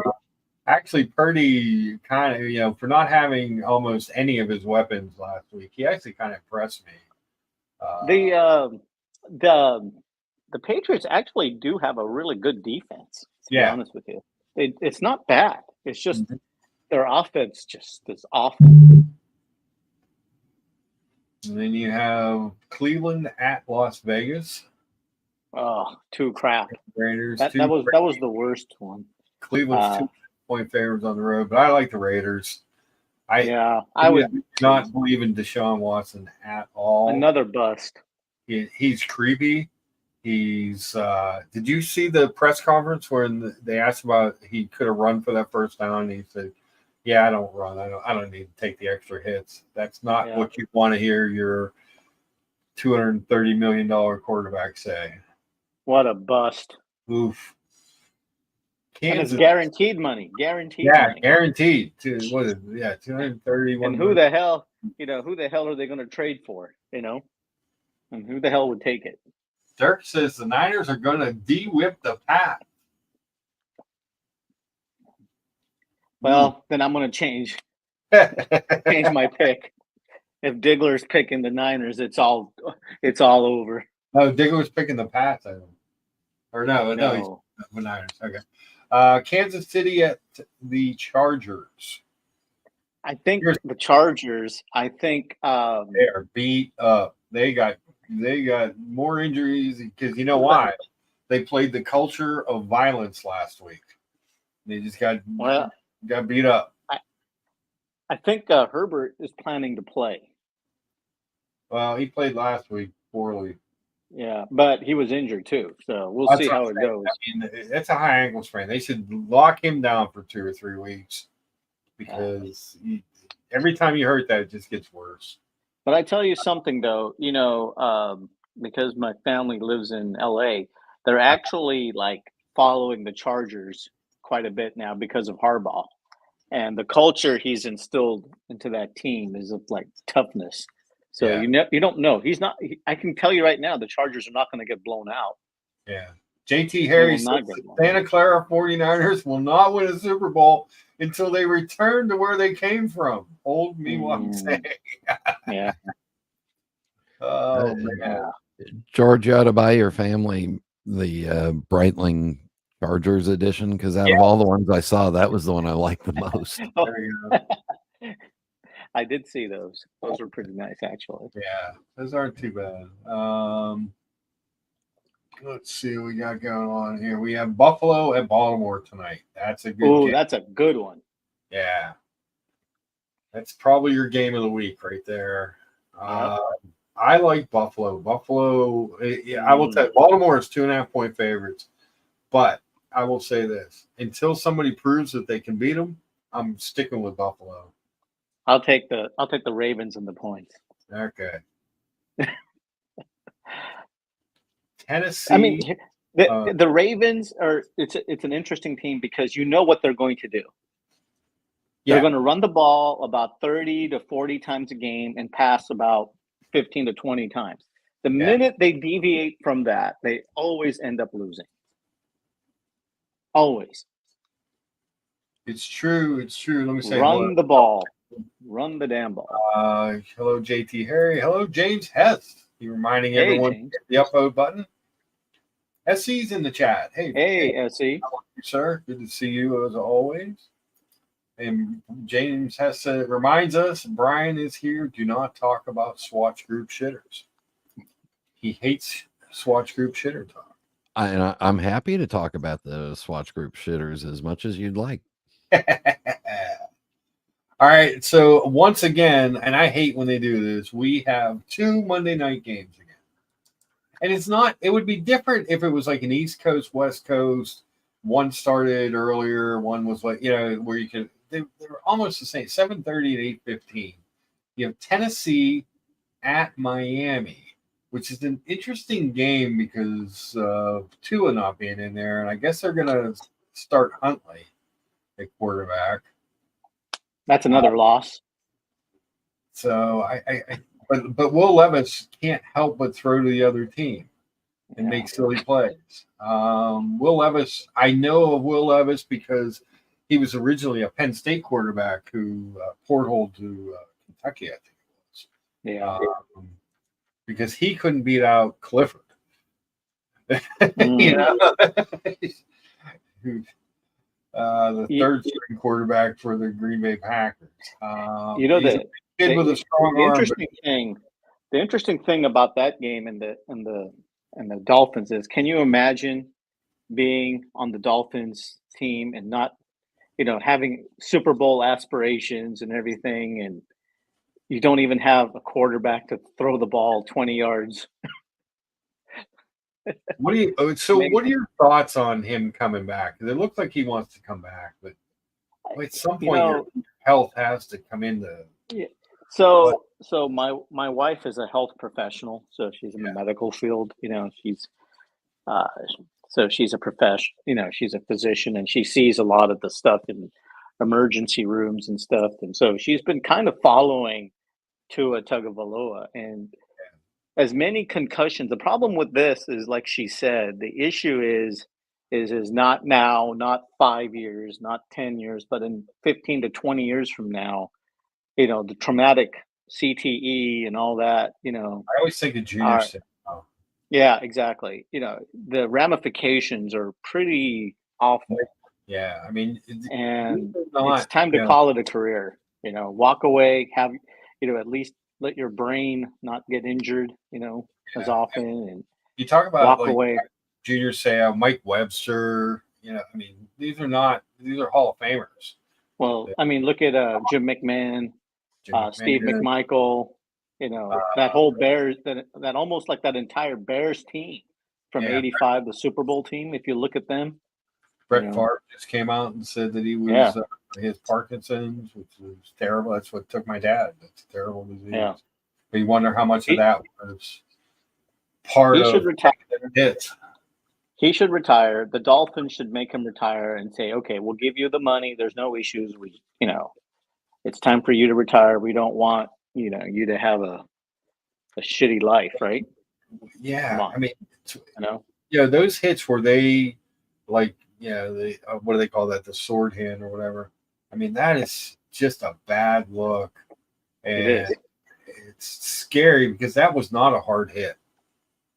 You know what I mean? When you look at hard, hard helmet to helmet contact and stuff like that happened in the game, that was just kind of a regular old ordinary football play. Into Lamar Hamlin, who I was about to say that. Into Damar Hamlin, the irony crazy. Of ironies, right? Yeah. Pittsburgh. But, Mark, the interesting thing is I think if Miami was able to get, and I look at like the Rams, if the Rams, go like 1-5 or 2-6 or 2-7, you've got Jimmy Garoppolo waiting there, right? Yeah. You know what I'm saying? Or if you really want to go for the jugular, you go out and get a Matt Stafford. So can you imagine like a Matthew Stafford throwing to Tyreek Hill, Jalen Waddle? You know what I'm saying? Oh. Yeah, I mean, that's Dirk Diggler says he's had 5 concussions. The last one, I broke my left eye orbital. I was concussed for close to 2 weeks. Yeah, I mean, bad. That explains a lot. Well, it does. So and then we got Detroit at home to Seattle. So did we pick? Did you? I didn't pick. I'm taking Miami. I have no faith in Will Levis. I'll take Tennessee and the Fighting Logan Hall girls. The Fighting Logan Hall girls stream. Then you got Seattle at Detroit, which is also another sneaky good game. Detroit is a 3.5 point favorite at home. I'll take Detroit. Don't be fooled. Don't be be fooled, Mark. Don't be They- fooled. They haven't played a team that has a good starting quarterback. That's true. Their first game, they played Bo Nix, who was a rookie. Second game, I think, was with Brissett from the Patriots, and the third game was with fill in the blank from Miami. True. Yeah, let's take Detroit. I think you're right. We'll take Detroit. So The- that's our The pick'ems for Seahawks. Yeah, the Seahawks are the most overrated 3-0 team out there. So, Aha. yep. You heard it here first, folks. Of course, I have no bias. You know, being a Niners SB fan. wants to know what our take is on OU college football. Are you talking about Oklahoma or Ohio State or I'm not sure. Oregon. They're all good teams, but I will tell you, I don't know if I can do. Let me see if I can make this work. Hold on 1 second. No, it's not. That's not what I wanted to do.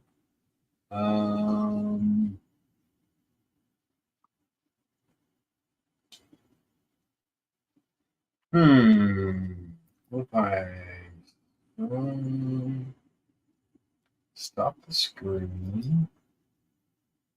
Take down that comment. Make it all red. I can't really do it with people on. But anyway, in the background that is Beaver Stadium, where your Penn State Nittany Lions, number 9 in the country, beat up on the number 19, previously undefeated Illinois Fighting Illini last night. Oh, he says Oklahoma. Oklahoma. Lately it seems like they have decent regular seasons and then fade at the end. So we'll see. I think it's going to be interesting this year with the 12-team college football playoff. So now you're not down to 4 teams. So some teams like Oklahoma, Penn State, they were kind of on the fringe of getting into the playoff, will be in this year. So it's going to make for interesting team. You know who's having a disappointing season that I thought would be a lot better was Florida State. Oh, they're terrible. What a disaster. Yeah. And the same thing with Florida, University of Florida, another disaster. Yeah, they've kind of been a disaster for a while, but let's take a look at the ACC standings. Oh, I stopped sharing. Hold on.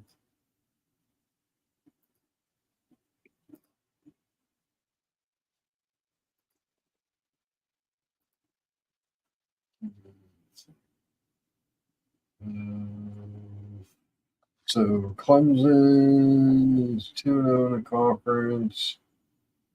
It's Florida State. Florida State 1-3. Horrible season. Yeah, 1-4 overall. 1-3 in the conference. Is Stanford in the ACC?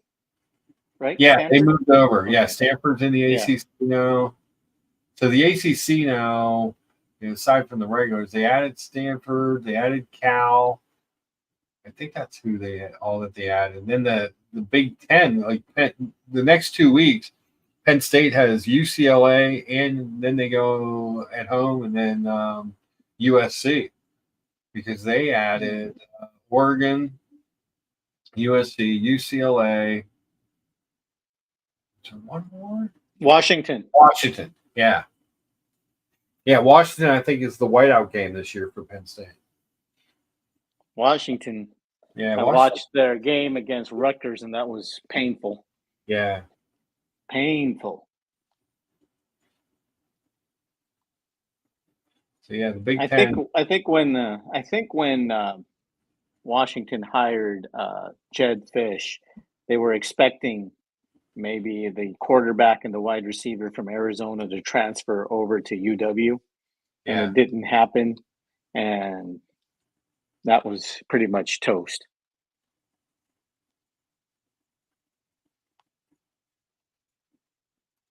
Let's see. JMU may make the field of 12. They can run the table in the Sun Belt. There you go. Travis Hunter for Colorado. You think he's got a shot? He's a two-way player for the Heisman. Yeah. Sanders. It's still early to tell. You know what I'm saying? Yeah. It's still a little early to tell. And you don't know if he gets injured or anything else. That's the problem. Yeah. How about UNLV? Their quarterback just saying, "Yeah, I didn't get my NIL money they promised me. I'm leaving." Well, I read about that, and basically he was offered $100,000.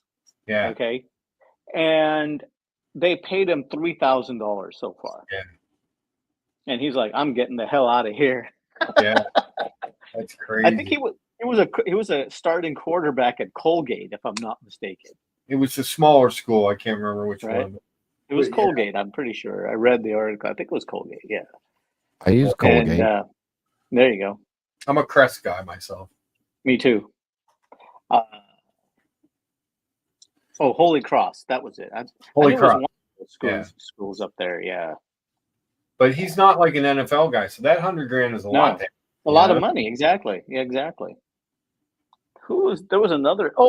Reggie Bush. Did you hear about this from back in? He's suing. Yeah. Yeah. Good for him. Good for him. Dirk Diggler reminds us that Stanford got de-whipped by Clemson yesterday. Yeah. And I don't think Clemson. But not IQ whipped. That's for sure. Yeah. Cameron Ward at Miami does look sharp. DC and LV says go Rebels. He's a UNLV guy. Yeah. He is in Las Vegas after all. He is. Yep. Basil's Bezel says he knows Sluka well. Huh. Very cool. Yeah, Holy Cross. What sucks for that quarterback is that UNLV won. Yeah. I think UNLV is not a bad team this year. They're playing in the Mountain West, but they may be your next defector to the old Pac-12.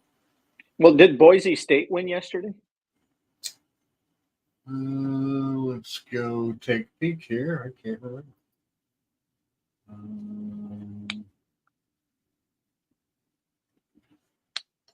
Boise State came in. They're 3-1. Let's see. I think they were playing Washington State. Yeah, they beat Washington State 45-24. Okay. Yeah, they're pretty good, actually. Yeah. Boise State always has a competitive team. UNLV, I think, is a surprise this year because they normally don't. They're not known for football. Right. But they're losing a bunch of teams to the old Pac-12. I don't know what to make of all that. I do like the fact that the Big Ten has had a tradition of just keeping their conference named the Big Ten, even because if you remember, for the longest time, it was truly the Big 11. Their logo had a little 11 in it because they had added Penn State, who was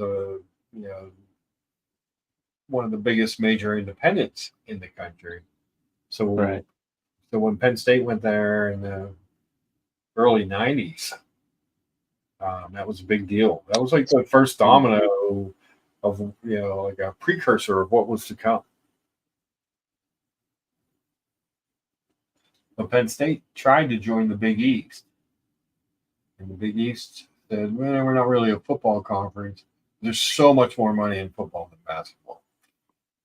And that led to, and I am what? And I think Utah lost last night. They were number 10. They lost to I think they lost to Arizona, if I'm not mistaken. I believe you are correct. Where's Utah? That's Big 12, I think, right? Are they in Big 12 now? I get. Yeah. That's the other thing that's hard. It's hard to remember where. Yeah, there they are. It's hard to remember where the hell everybody's at now. Yeah, they lost 20-10. Yeah, I think Utah, Arizona, Colorado moved to Big 12. They went to the Big 12. And Arizona State. Yeah. The rest moved to the Big 10, and I think nobody wanted Oregon State or Washington State, is what I was told. Yeah, 'cause that's why they're adding teams to try and resurrect the Pac-12. 12.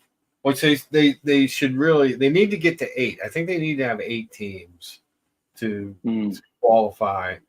They should just they should get to 8 or 10 and rename it the Pac 8 or the Pac 10. Those were good names, good solid conference names. BYU's 5-0. Are they ranked? They were ranked 22nd coming in. Hmm. So they're going to move up because Illinois lost.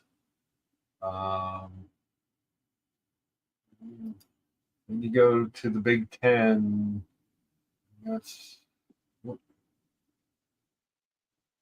you got number 3 Ohio State is 4-0. Number 8 Oregon is 4-0. Number 9 Penn State is 4-0. You have number 12 Michigan is 4-1. Indiana Hoosiers 5-0. But Wisconsin, they which is a traditional Big Ten powerhouse, they're 2-2. Washington's 3-2. Michigan State's 3-2.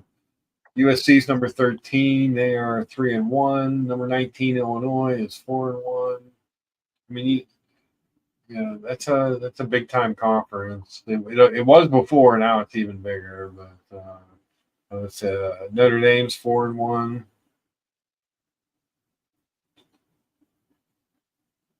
In the SEC, it's always tough. Number 1 Texas 5-0. Number 4 Alabama 4-0. They're going to move up because they beat number 2 Georgia. Tennessee Volunteers 4-0 at number 5. You've got your LSU Tigers at 4-1, number 14. Ole Miss is going to drop. They lost yesterday to Kentucky. How do you lose to Kentucky? Kentucky's 3-2. Ole Miss lost. They were number 6. Mm-hmm. You figure Penn State's going to at least move up to number 8. Let's see what the rankings were before. For your AP top 25, you have so Penn State they should move up to number 8, I think. You just got to stay in that top 12. And Penn State's toughest games will be Ohio State and USC.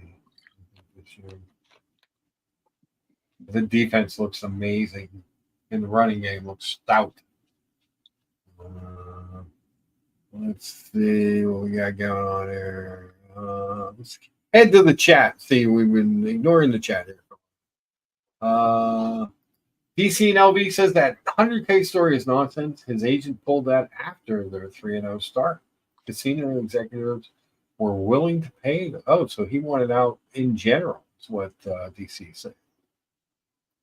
To be fair, I think during the visit, the offensive coordinator talked figures and nothing was really guaranteed. That's the other thing with this NIL money. There's evidently nothing written down.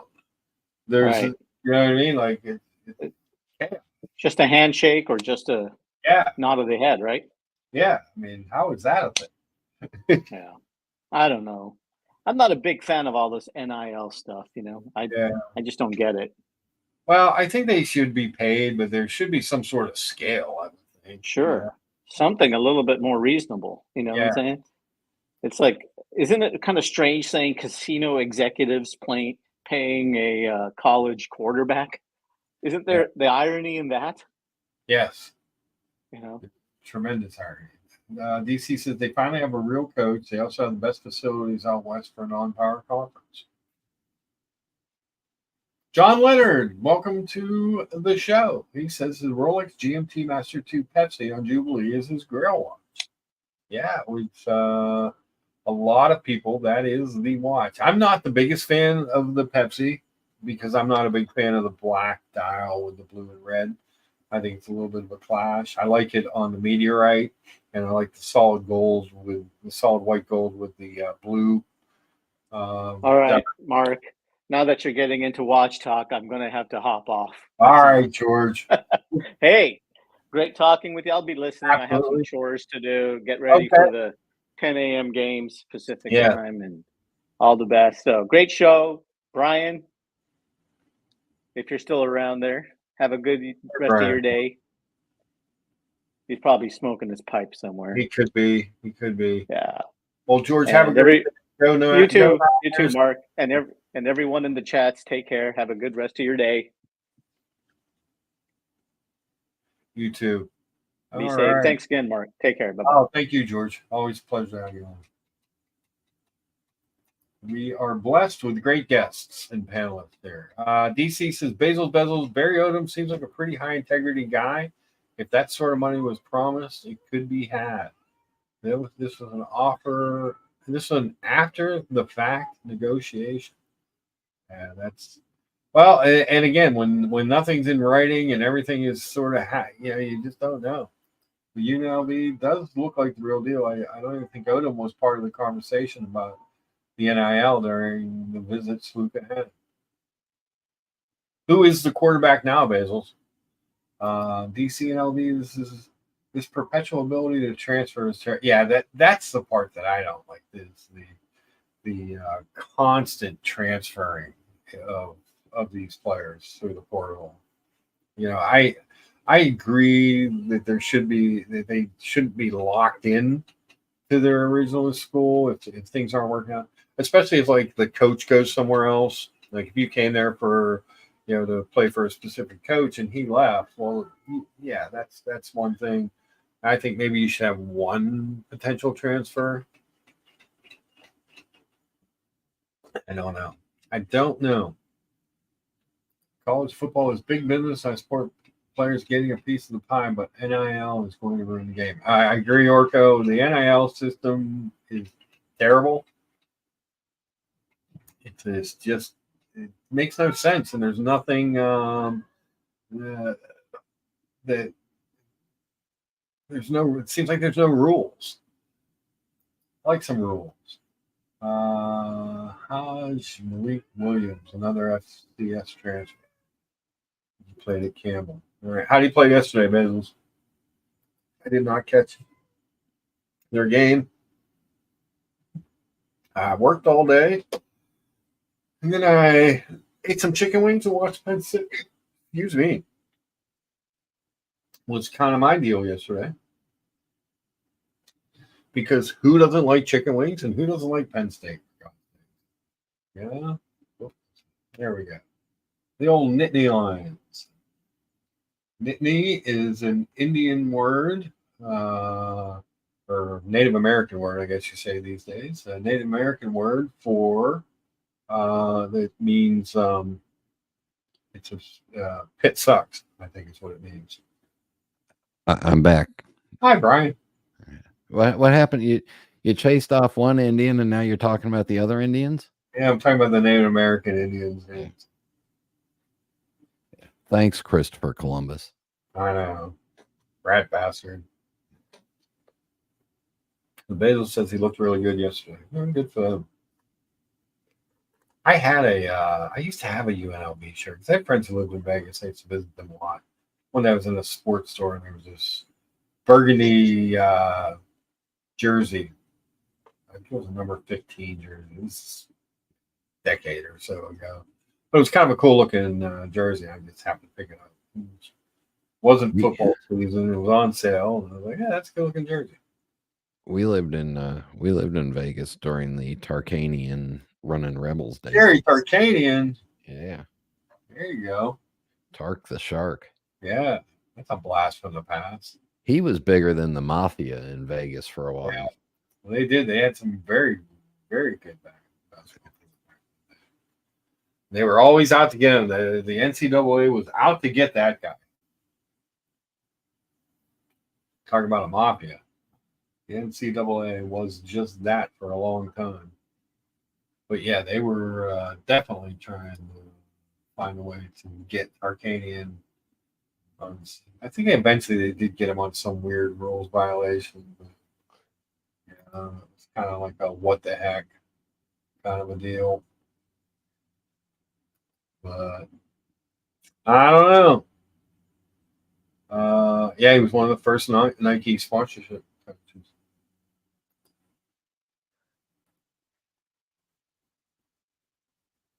Never forgive Nike for ruining the Seattle Seahawks and uniforms and the Oregon Ducks uniforms.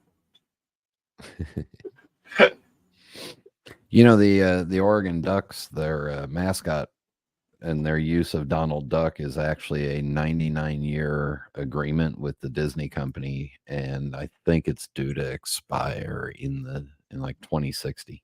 Ah. DC says there's a great documentary that HBO did 10 years ago about the Tarkanian years. In the end, he ended up suing and winning a few $1 million from the end. I think I saw that documentary. Yeah, he's an interesting guy. I was chewing on the towel. And he doesn't give a crap anymore. They're just raking in the money. Yeah. Yeah, that they are. They are a money printing machine. So is the NFL. So is the NFL. So, Brian, do you have anything that you wanted to speak about? Since we did our football picks. We got 30 upvotes. Thanks, guys. If you haven't hit the upvote, please do. We'd like to get between 30 and 40 a show. That's the goal. I wanted to give my picks for the U.S. National Pickleball Association Championships, which are coming up. Well, there you go. Do you have a pick?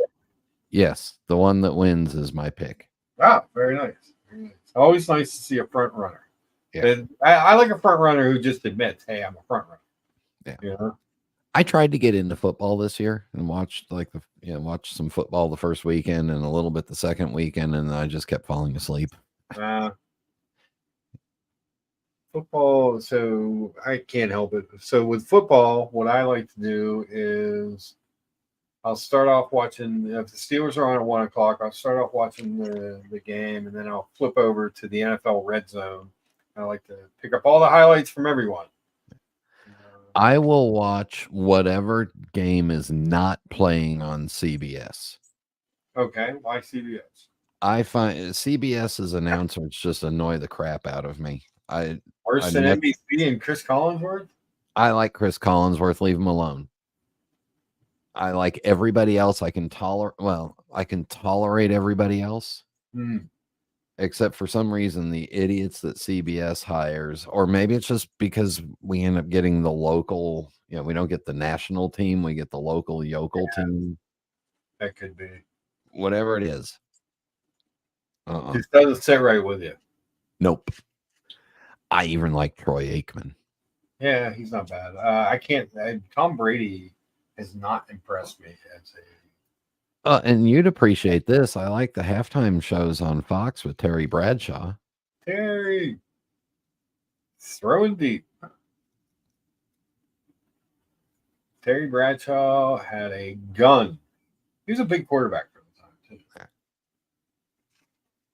But that guy had a gun. But he was a throw it deeper, deep or nothing kind of guy for a long time. But the NFL was different then. Well, yeah, it was either hand off to Franco or throw it deep. Yep. Looking for Swan and Stallworth downfield. That was a fun team to watch back in the day. I have to say.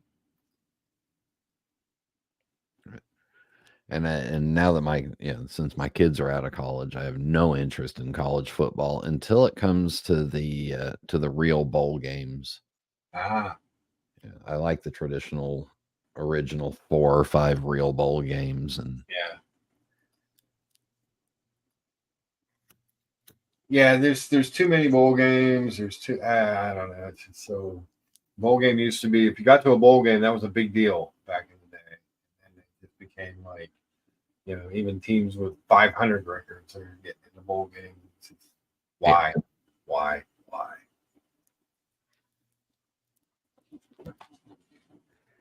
Yeah. Too much.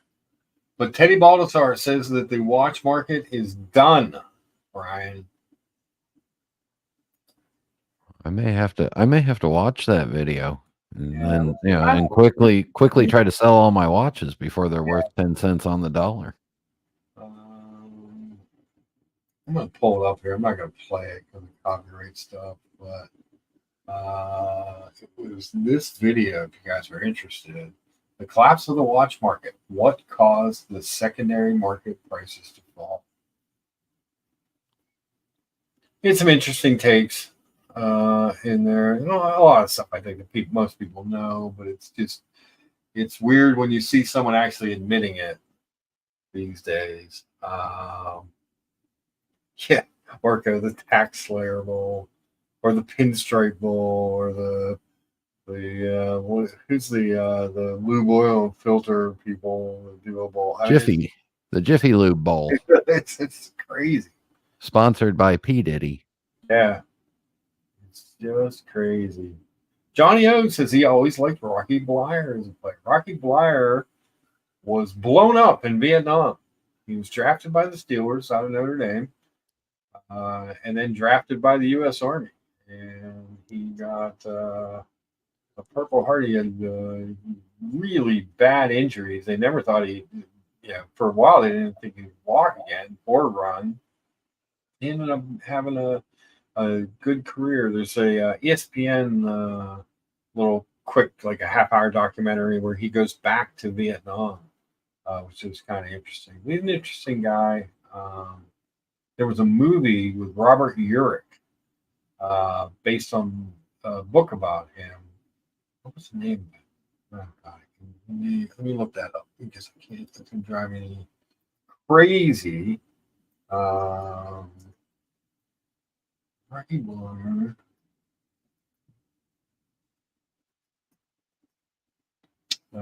Fighting Back. Yeah. The Rocky Bleier story. But they made a made for TV movie about him. He came back from having a good part of his leg blown away in Vietnam by a grenade.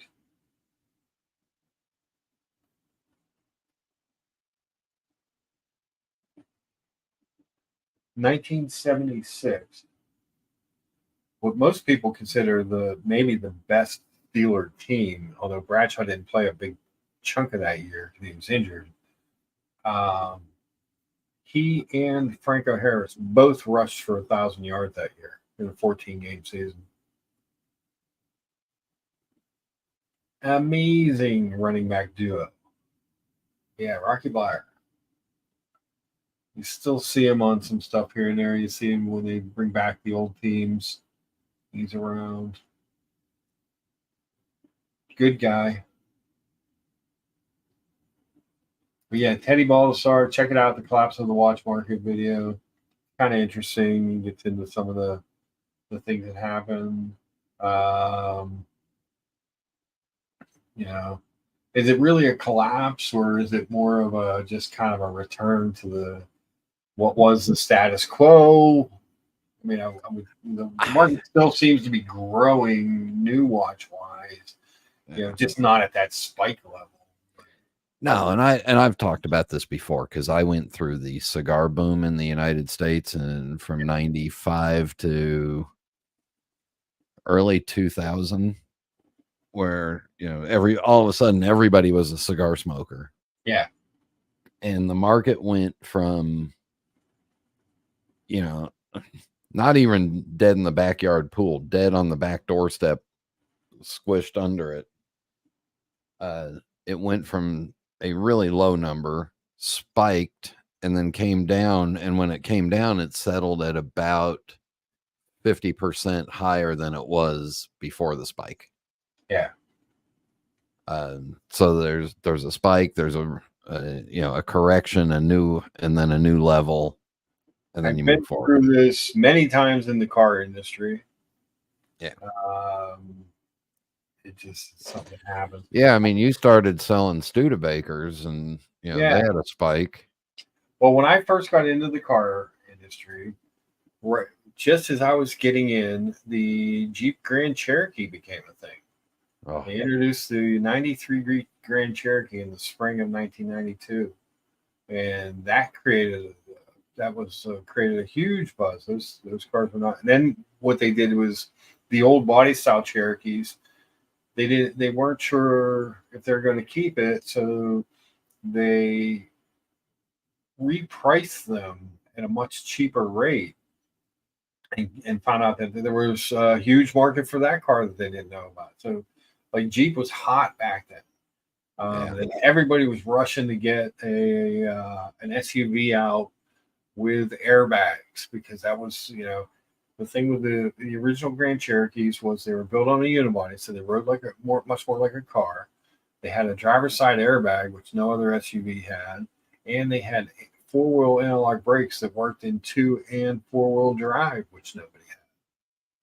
And it was the hottest thing in the world at that time. But they didn't have they didn't have all the rollover issues that Ford Explorers had. no. The rollover Jeep was the old CJs, but that was American Motors. When one of the first things that Chrysler did when they bought Jeep, or when they bought American Motors to get Jeep, was they came out with the Wrangler in 1987, which was a extended, longer wheelbase CJ, because the CJs had the real narrow wheelbase, and they were kind of tip over machines.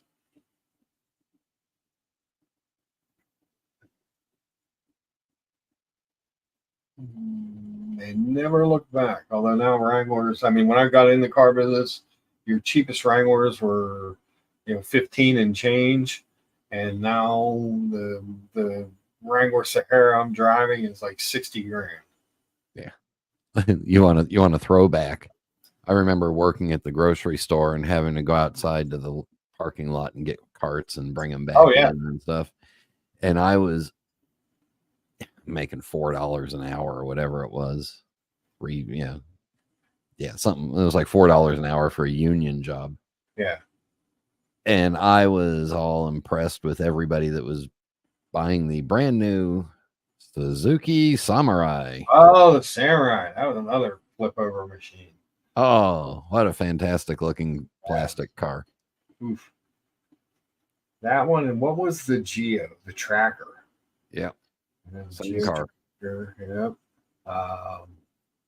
Remember Zuzu? They had some odd cars, and they shared one with Honda. The Honda Passport was actually an Isuzu. I can't remember what the name of the damn thing was.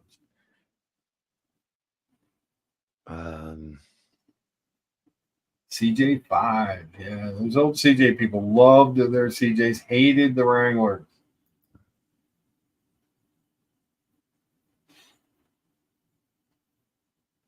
The old CJs were hard to insure, though. We were talking about watch insurance. The old CJs were difficult to insure. Yeah, boy, those are the good old days. Brand new car off the lot was $4,000 or $5,000. Yeah. Now I can't even get an oil change for $4,000 or $5,000. It's a true story. I need to get my Mini in, and I need new. The headlights are getting really dim looking, and it's the lenses. Oh, it's not the owner? No, well, it could be, but that's beside the point.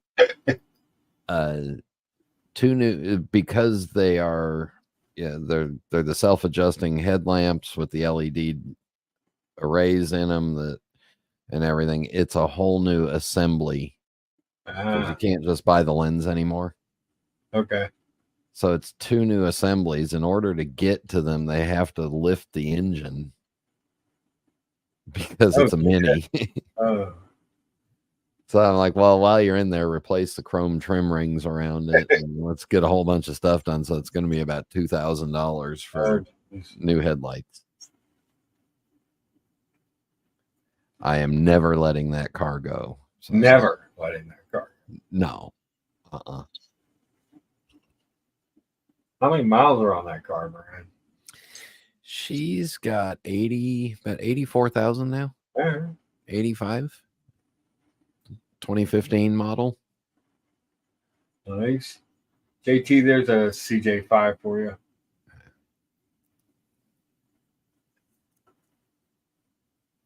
If I went to buy a new Mini in the same with the same level of configuration that I have now, I think it would be about 42 to 45,000 out the door. Okay. And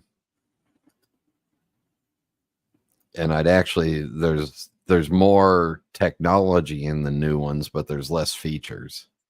Gotcha. So I'm like, nope, not getting rid of her. So it looks like our poll will end that is Yes. 67% Tudor, Hell yeah. 22% Longines, 8% Oris, and 4% for the Formax. In the poll there.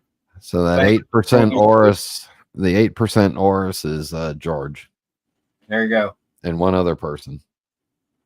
And 51 votes. We got 30 upvotes. If you haven't hit the like button and upvoted the stream, please do. I'd like to get closer to 40 if at all possible. We've had between 20 and 30 people in the room the entire time. That's always a nice sign. And we've talked about just about everything. Damn.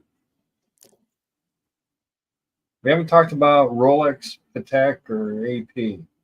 Oh, we did talk a little bit about Rolex. We did the Explorer versus Explorer 2. Let's talk about them. All right. You want to talk about Rolex?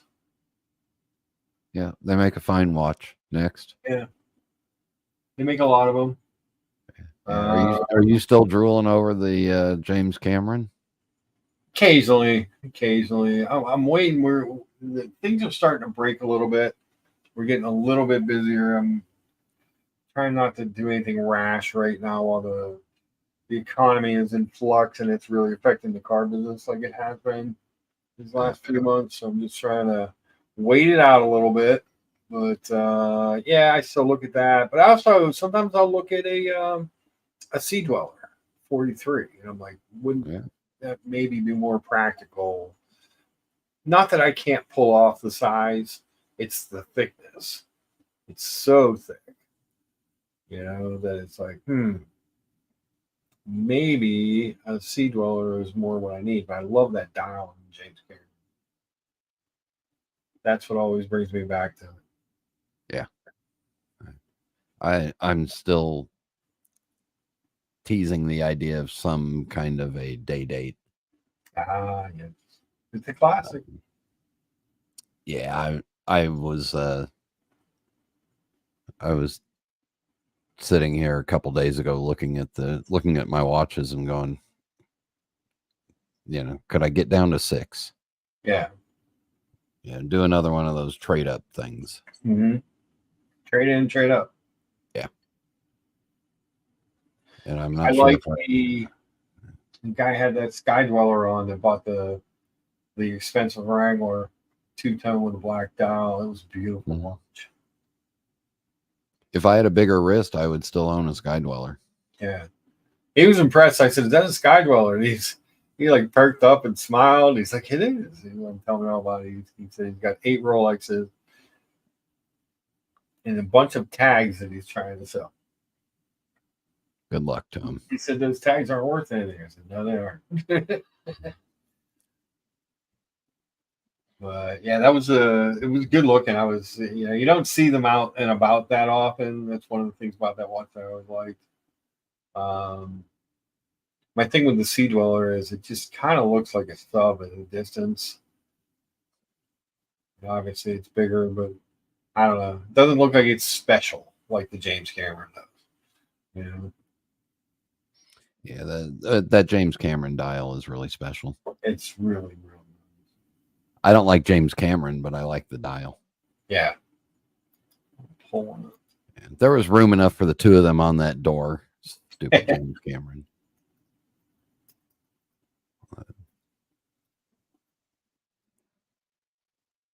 Yeah. No, I don't want to add any more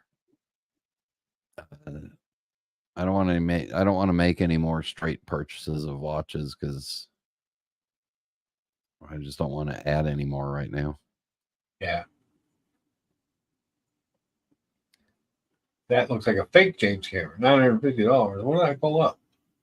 Hey, What a deal. I think I pulled up a Swiss Chronox. you were looking at pictures of Jeeps, and Google automatically thought you wanted to look at fake Rolexes too. Seemed to think I wanted a cheap Rolex. Yeah. Let's find a real one. Jeez, oh Pete. It just looked like a good picture. I didn't even see the price. I may have to come up to your neighborhood. Yeah. I may have to go to Kennywood. Oh, Kennywood. I love Kennywood.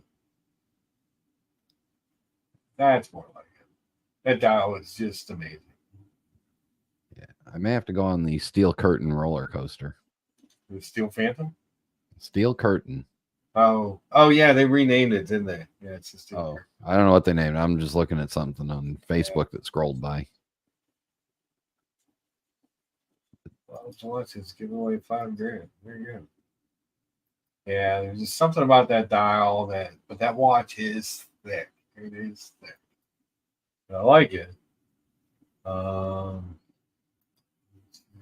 You could wear that one day and then wear your CK thing, and you'd be like, "Where'd the watch go? Where'd the watch go? What happened to my watch? Who stole my watch?" But yeah, it's just the dial makes that watch. Makes it special, makes it different, you know? I've never seen one in the wild. Yeah, and then I still want some sort of trashy, flashy watch, but don't know if I'd ever wear it. Yeah. Trashy, flashy. Can't have all the watches, damn it. I know, right? It's a shame. Nobody gets to have all the watches. Mm-mm. I'll give you a reference number to look up. Are you ready? Nope, hold on. And it's partly your fault. All right, shoot. Patek 5326. Oh, I know what that is. That's a good looking piece. Boom, that's the one that I like, but with some complications. I like the 5220. That one. I like So the 5226 is like a $38,000 watch. Right. It's just a 3-hand. Yeah. $81,000. Jeez. Now you got to share it for all the people. Oh, I'm not sharing it. There you go. Wow. You're still not sharing it. I'm There sorry. it is. Okay. So I've seen some of these on the secondary market in the low 70s. Okay. But it's the travel time and annual calendar. Yeah. They've got a textile strap for it. Oh, one of the pictures looks like you can sort of see it down here. Yeah, and it's a leather backed textile, but I'm pretty sure I could probably get get some sort of fabric strap for it. There it is. Yeah. And I'm starting to think that maybe I do another big condensing down and go 2 Pateks, 3 Rolexes, and a couple of Tudors and an IWC and and that's it.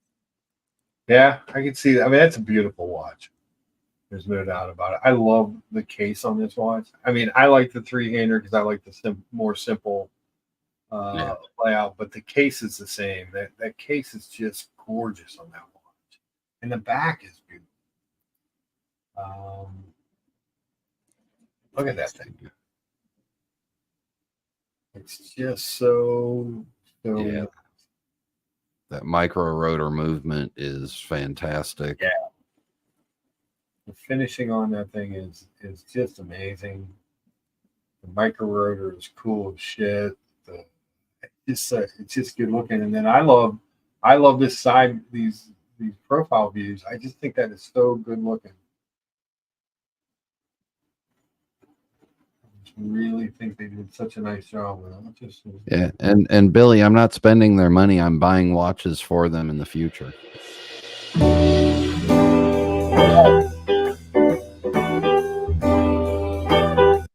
let's shut off the music. Wait, in another 6 months, this will be around 11 or 12, 5 or 12.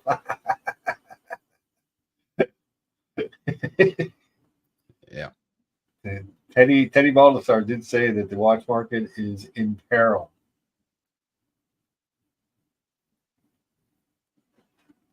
That's a guy who owns a watch store. Yeah.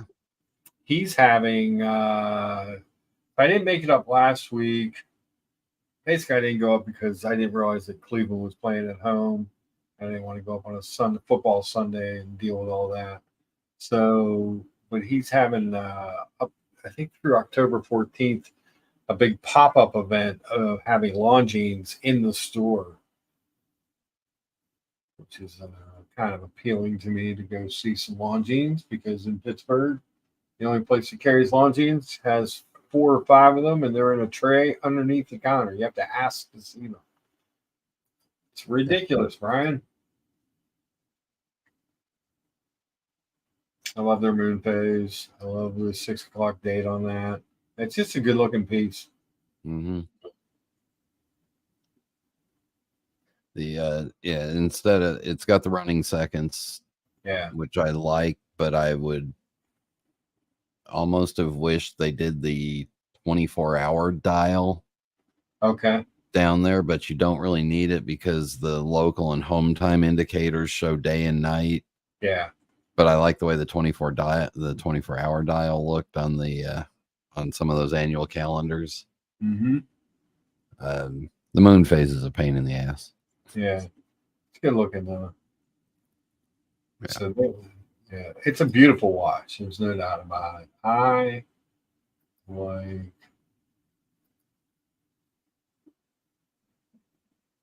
this. The case design is fantastic. Yeah.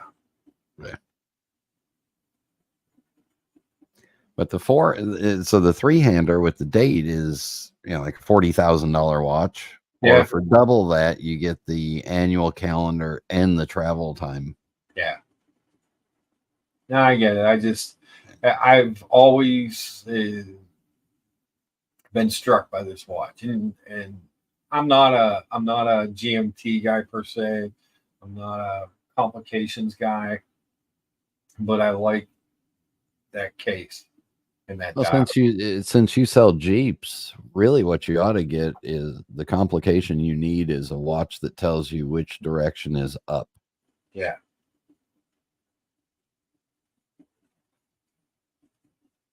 But yeah, the thought process goes, let's see, the date that I really want's about 50,000, but for about 20 something more, then you get the annual calendar and the travel time in a Patek, or you get the date that's just a day and a date and a big chunk of gold. Or I go all the way down and get a 36 millimeter yellow gold date, because I'm probably only going to wear it 3 times a month, maybe. Yeah. So, and to trick myself, I've been wearing the 39 millimeter Tudor GMT a lot, because that's the closest I've got to a 36 that's not a Mickey Mouse watch. Yeah. Well, that makes sense. Yeah, these are all the problems that are in the real world. These are real problems here. Yes. Here's your textile strap.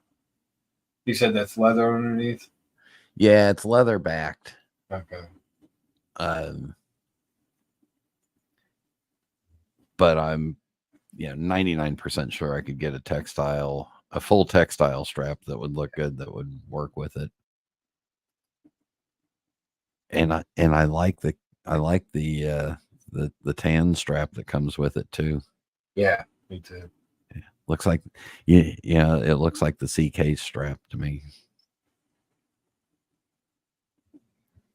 Kind of. Oh, the 11.5 or 12 was for the James Cameron. Yeah, that could very well be though. Like that's not a super popular watch because of the size. Let's see. Muhammad Ali, good to see you. He says, "Hey guys, good show. Not sure if bigger is better. I've been moving towards 36 millimeter for the OP and D Datejust.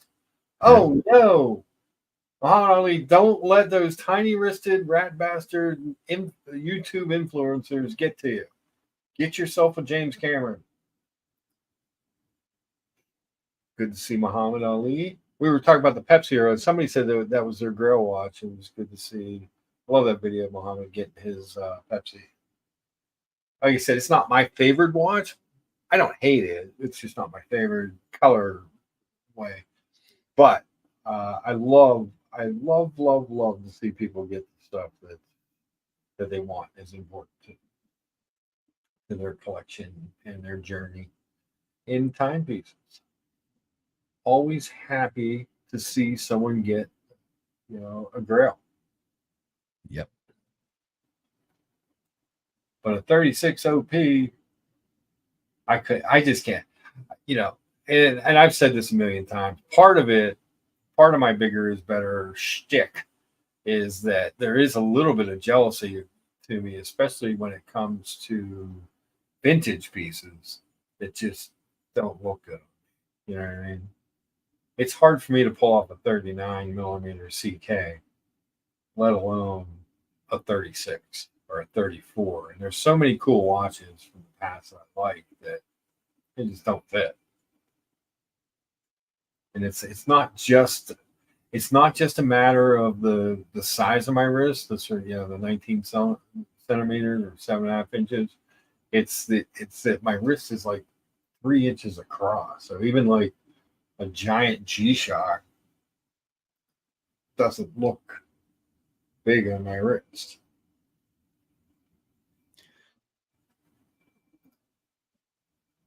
Meh.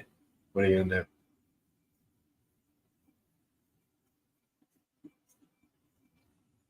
But I like the idea that your idea of the Huizenjigger, the Patek. That's a beautiful watch. Like I said, I'm a fan of the three-hander just because I like three-handed watches. Yeah. But if I could get that, so the AutoZone looking three-handers are coming down in all the different colors, the blue, the red, and the yellow. They're down around 27, 28 now. I don't like the case on those because it's a lot of polished case. Oh yeah, it is. But I like the color in the dial. Yeah, I like the dial. I like the stitching in the strap that matches the color of the dial. Yeah. And there isn't a bad one in the group. No. I just don't end up picking up the three-handers that often and putting them on.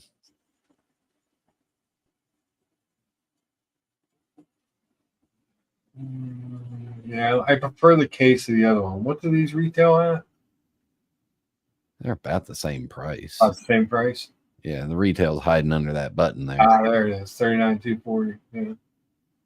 Yeah, it's like $1,000 retail difference. Yeah. And that $1,000 is in the workings of the case. Yeah, the 5226 and the 5236.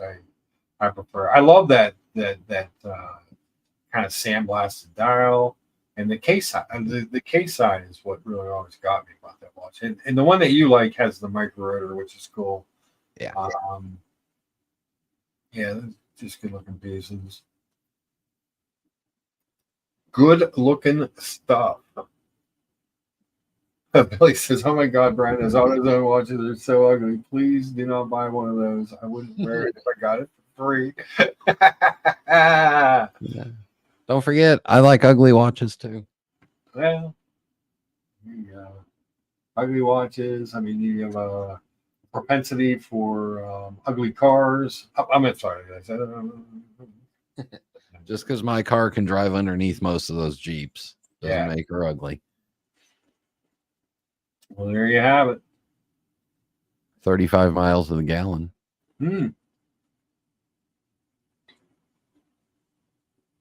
There it is.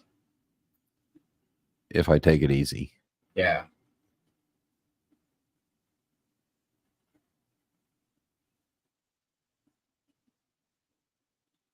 Oh my. All right. Well, Brian, it's almost 1 o'clock, which is football time.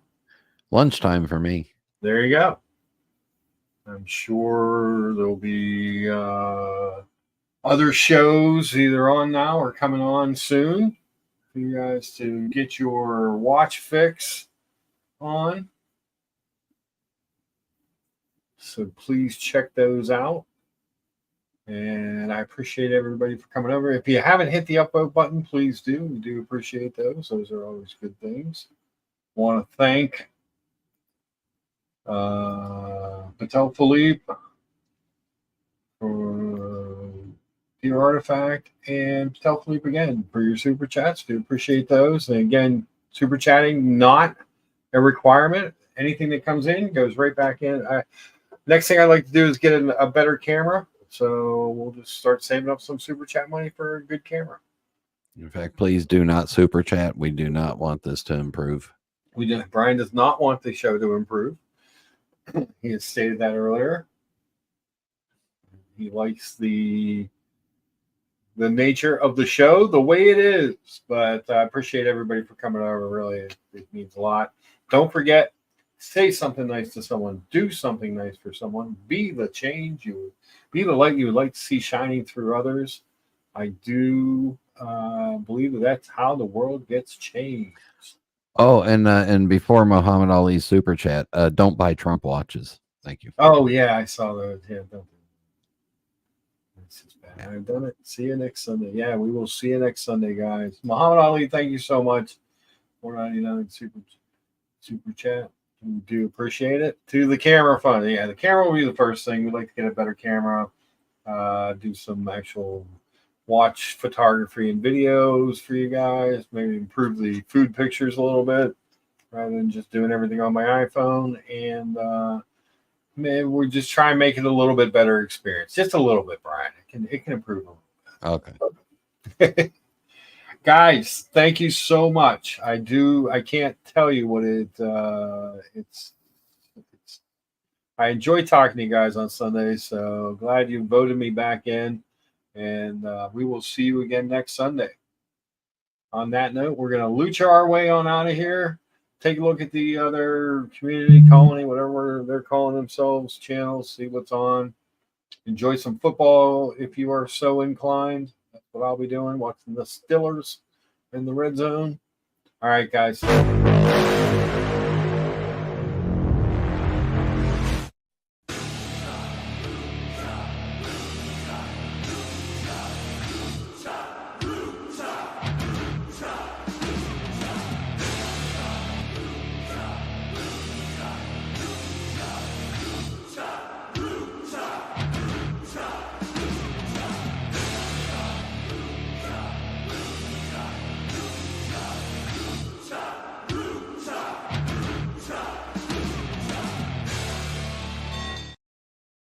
All right, Thomas, we'll start copy and paste this question. We'll start next week's show with this.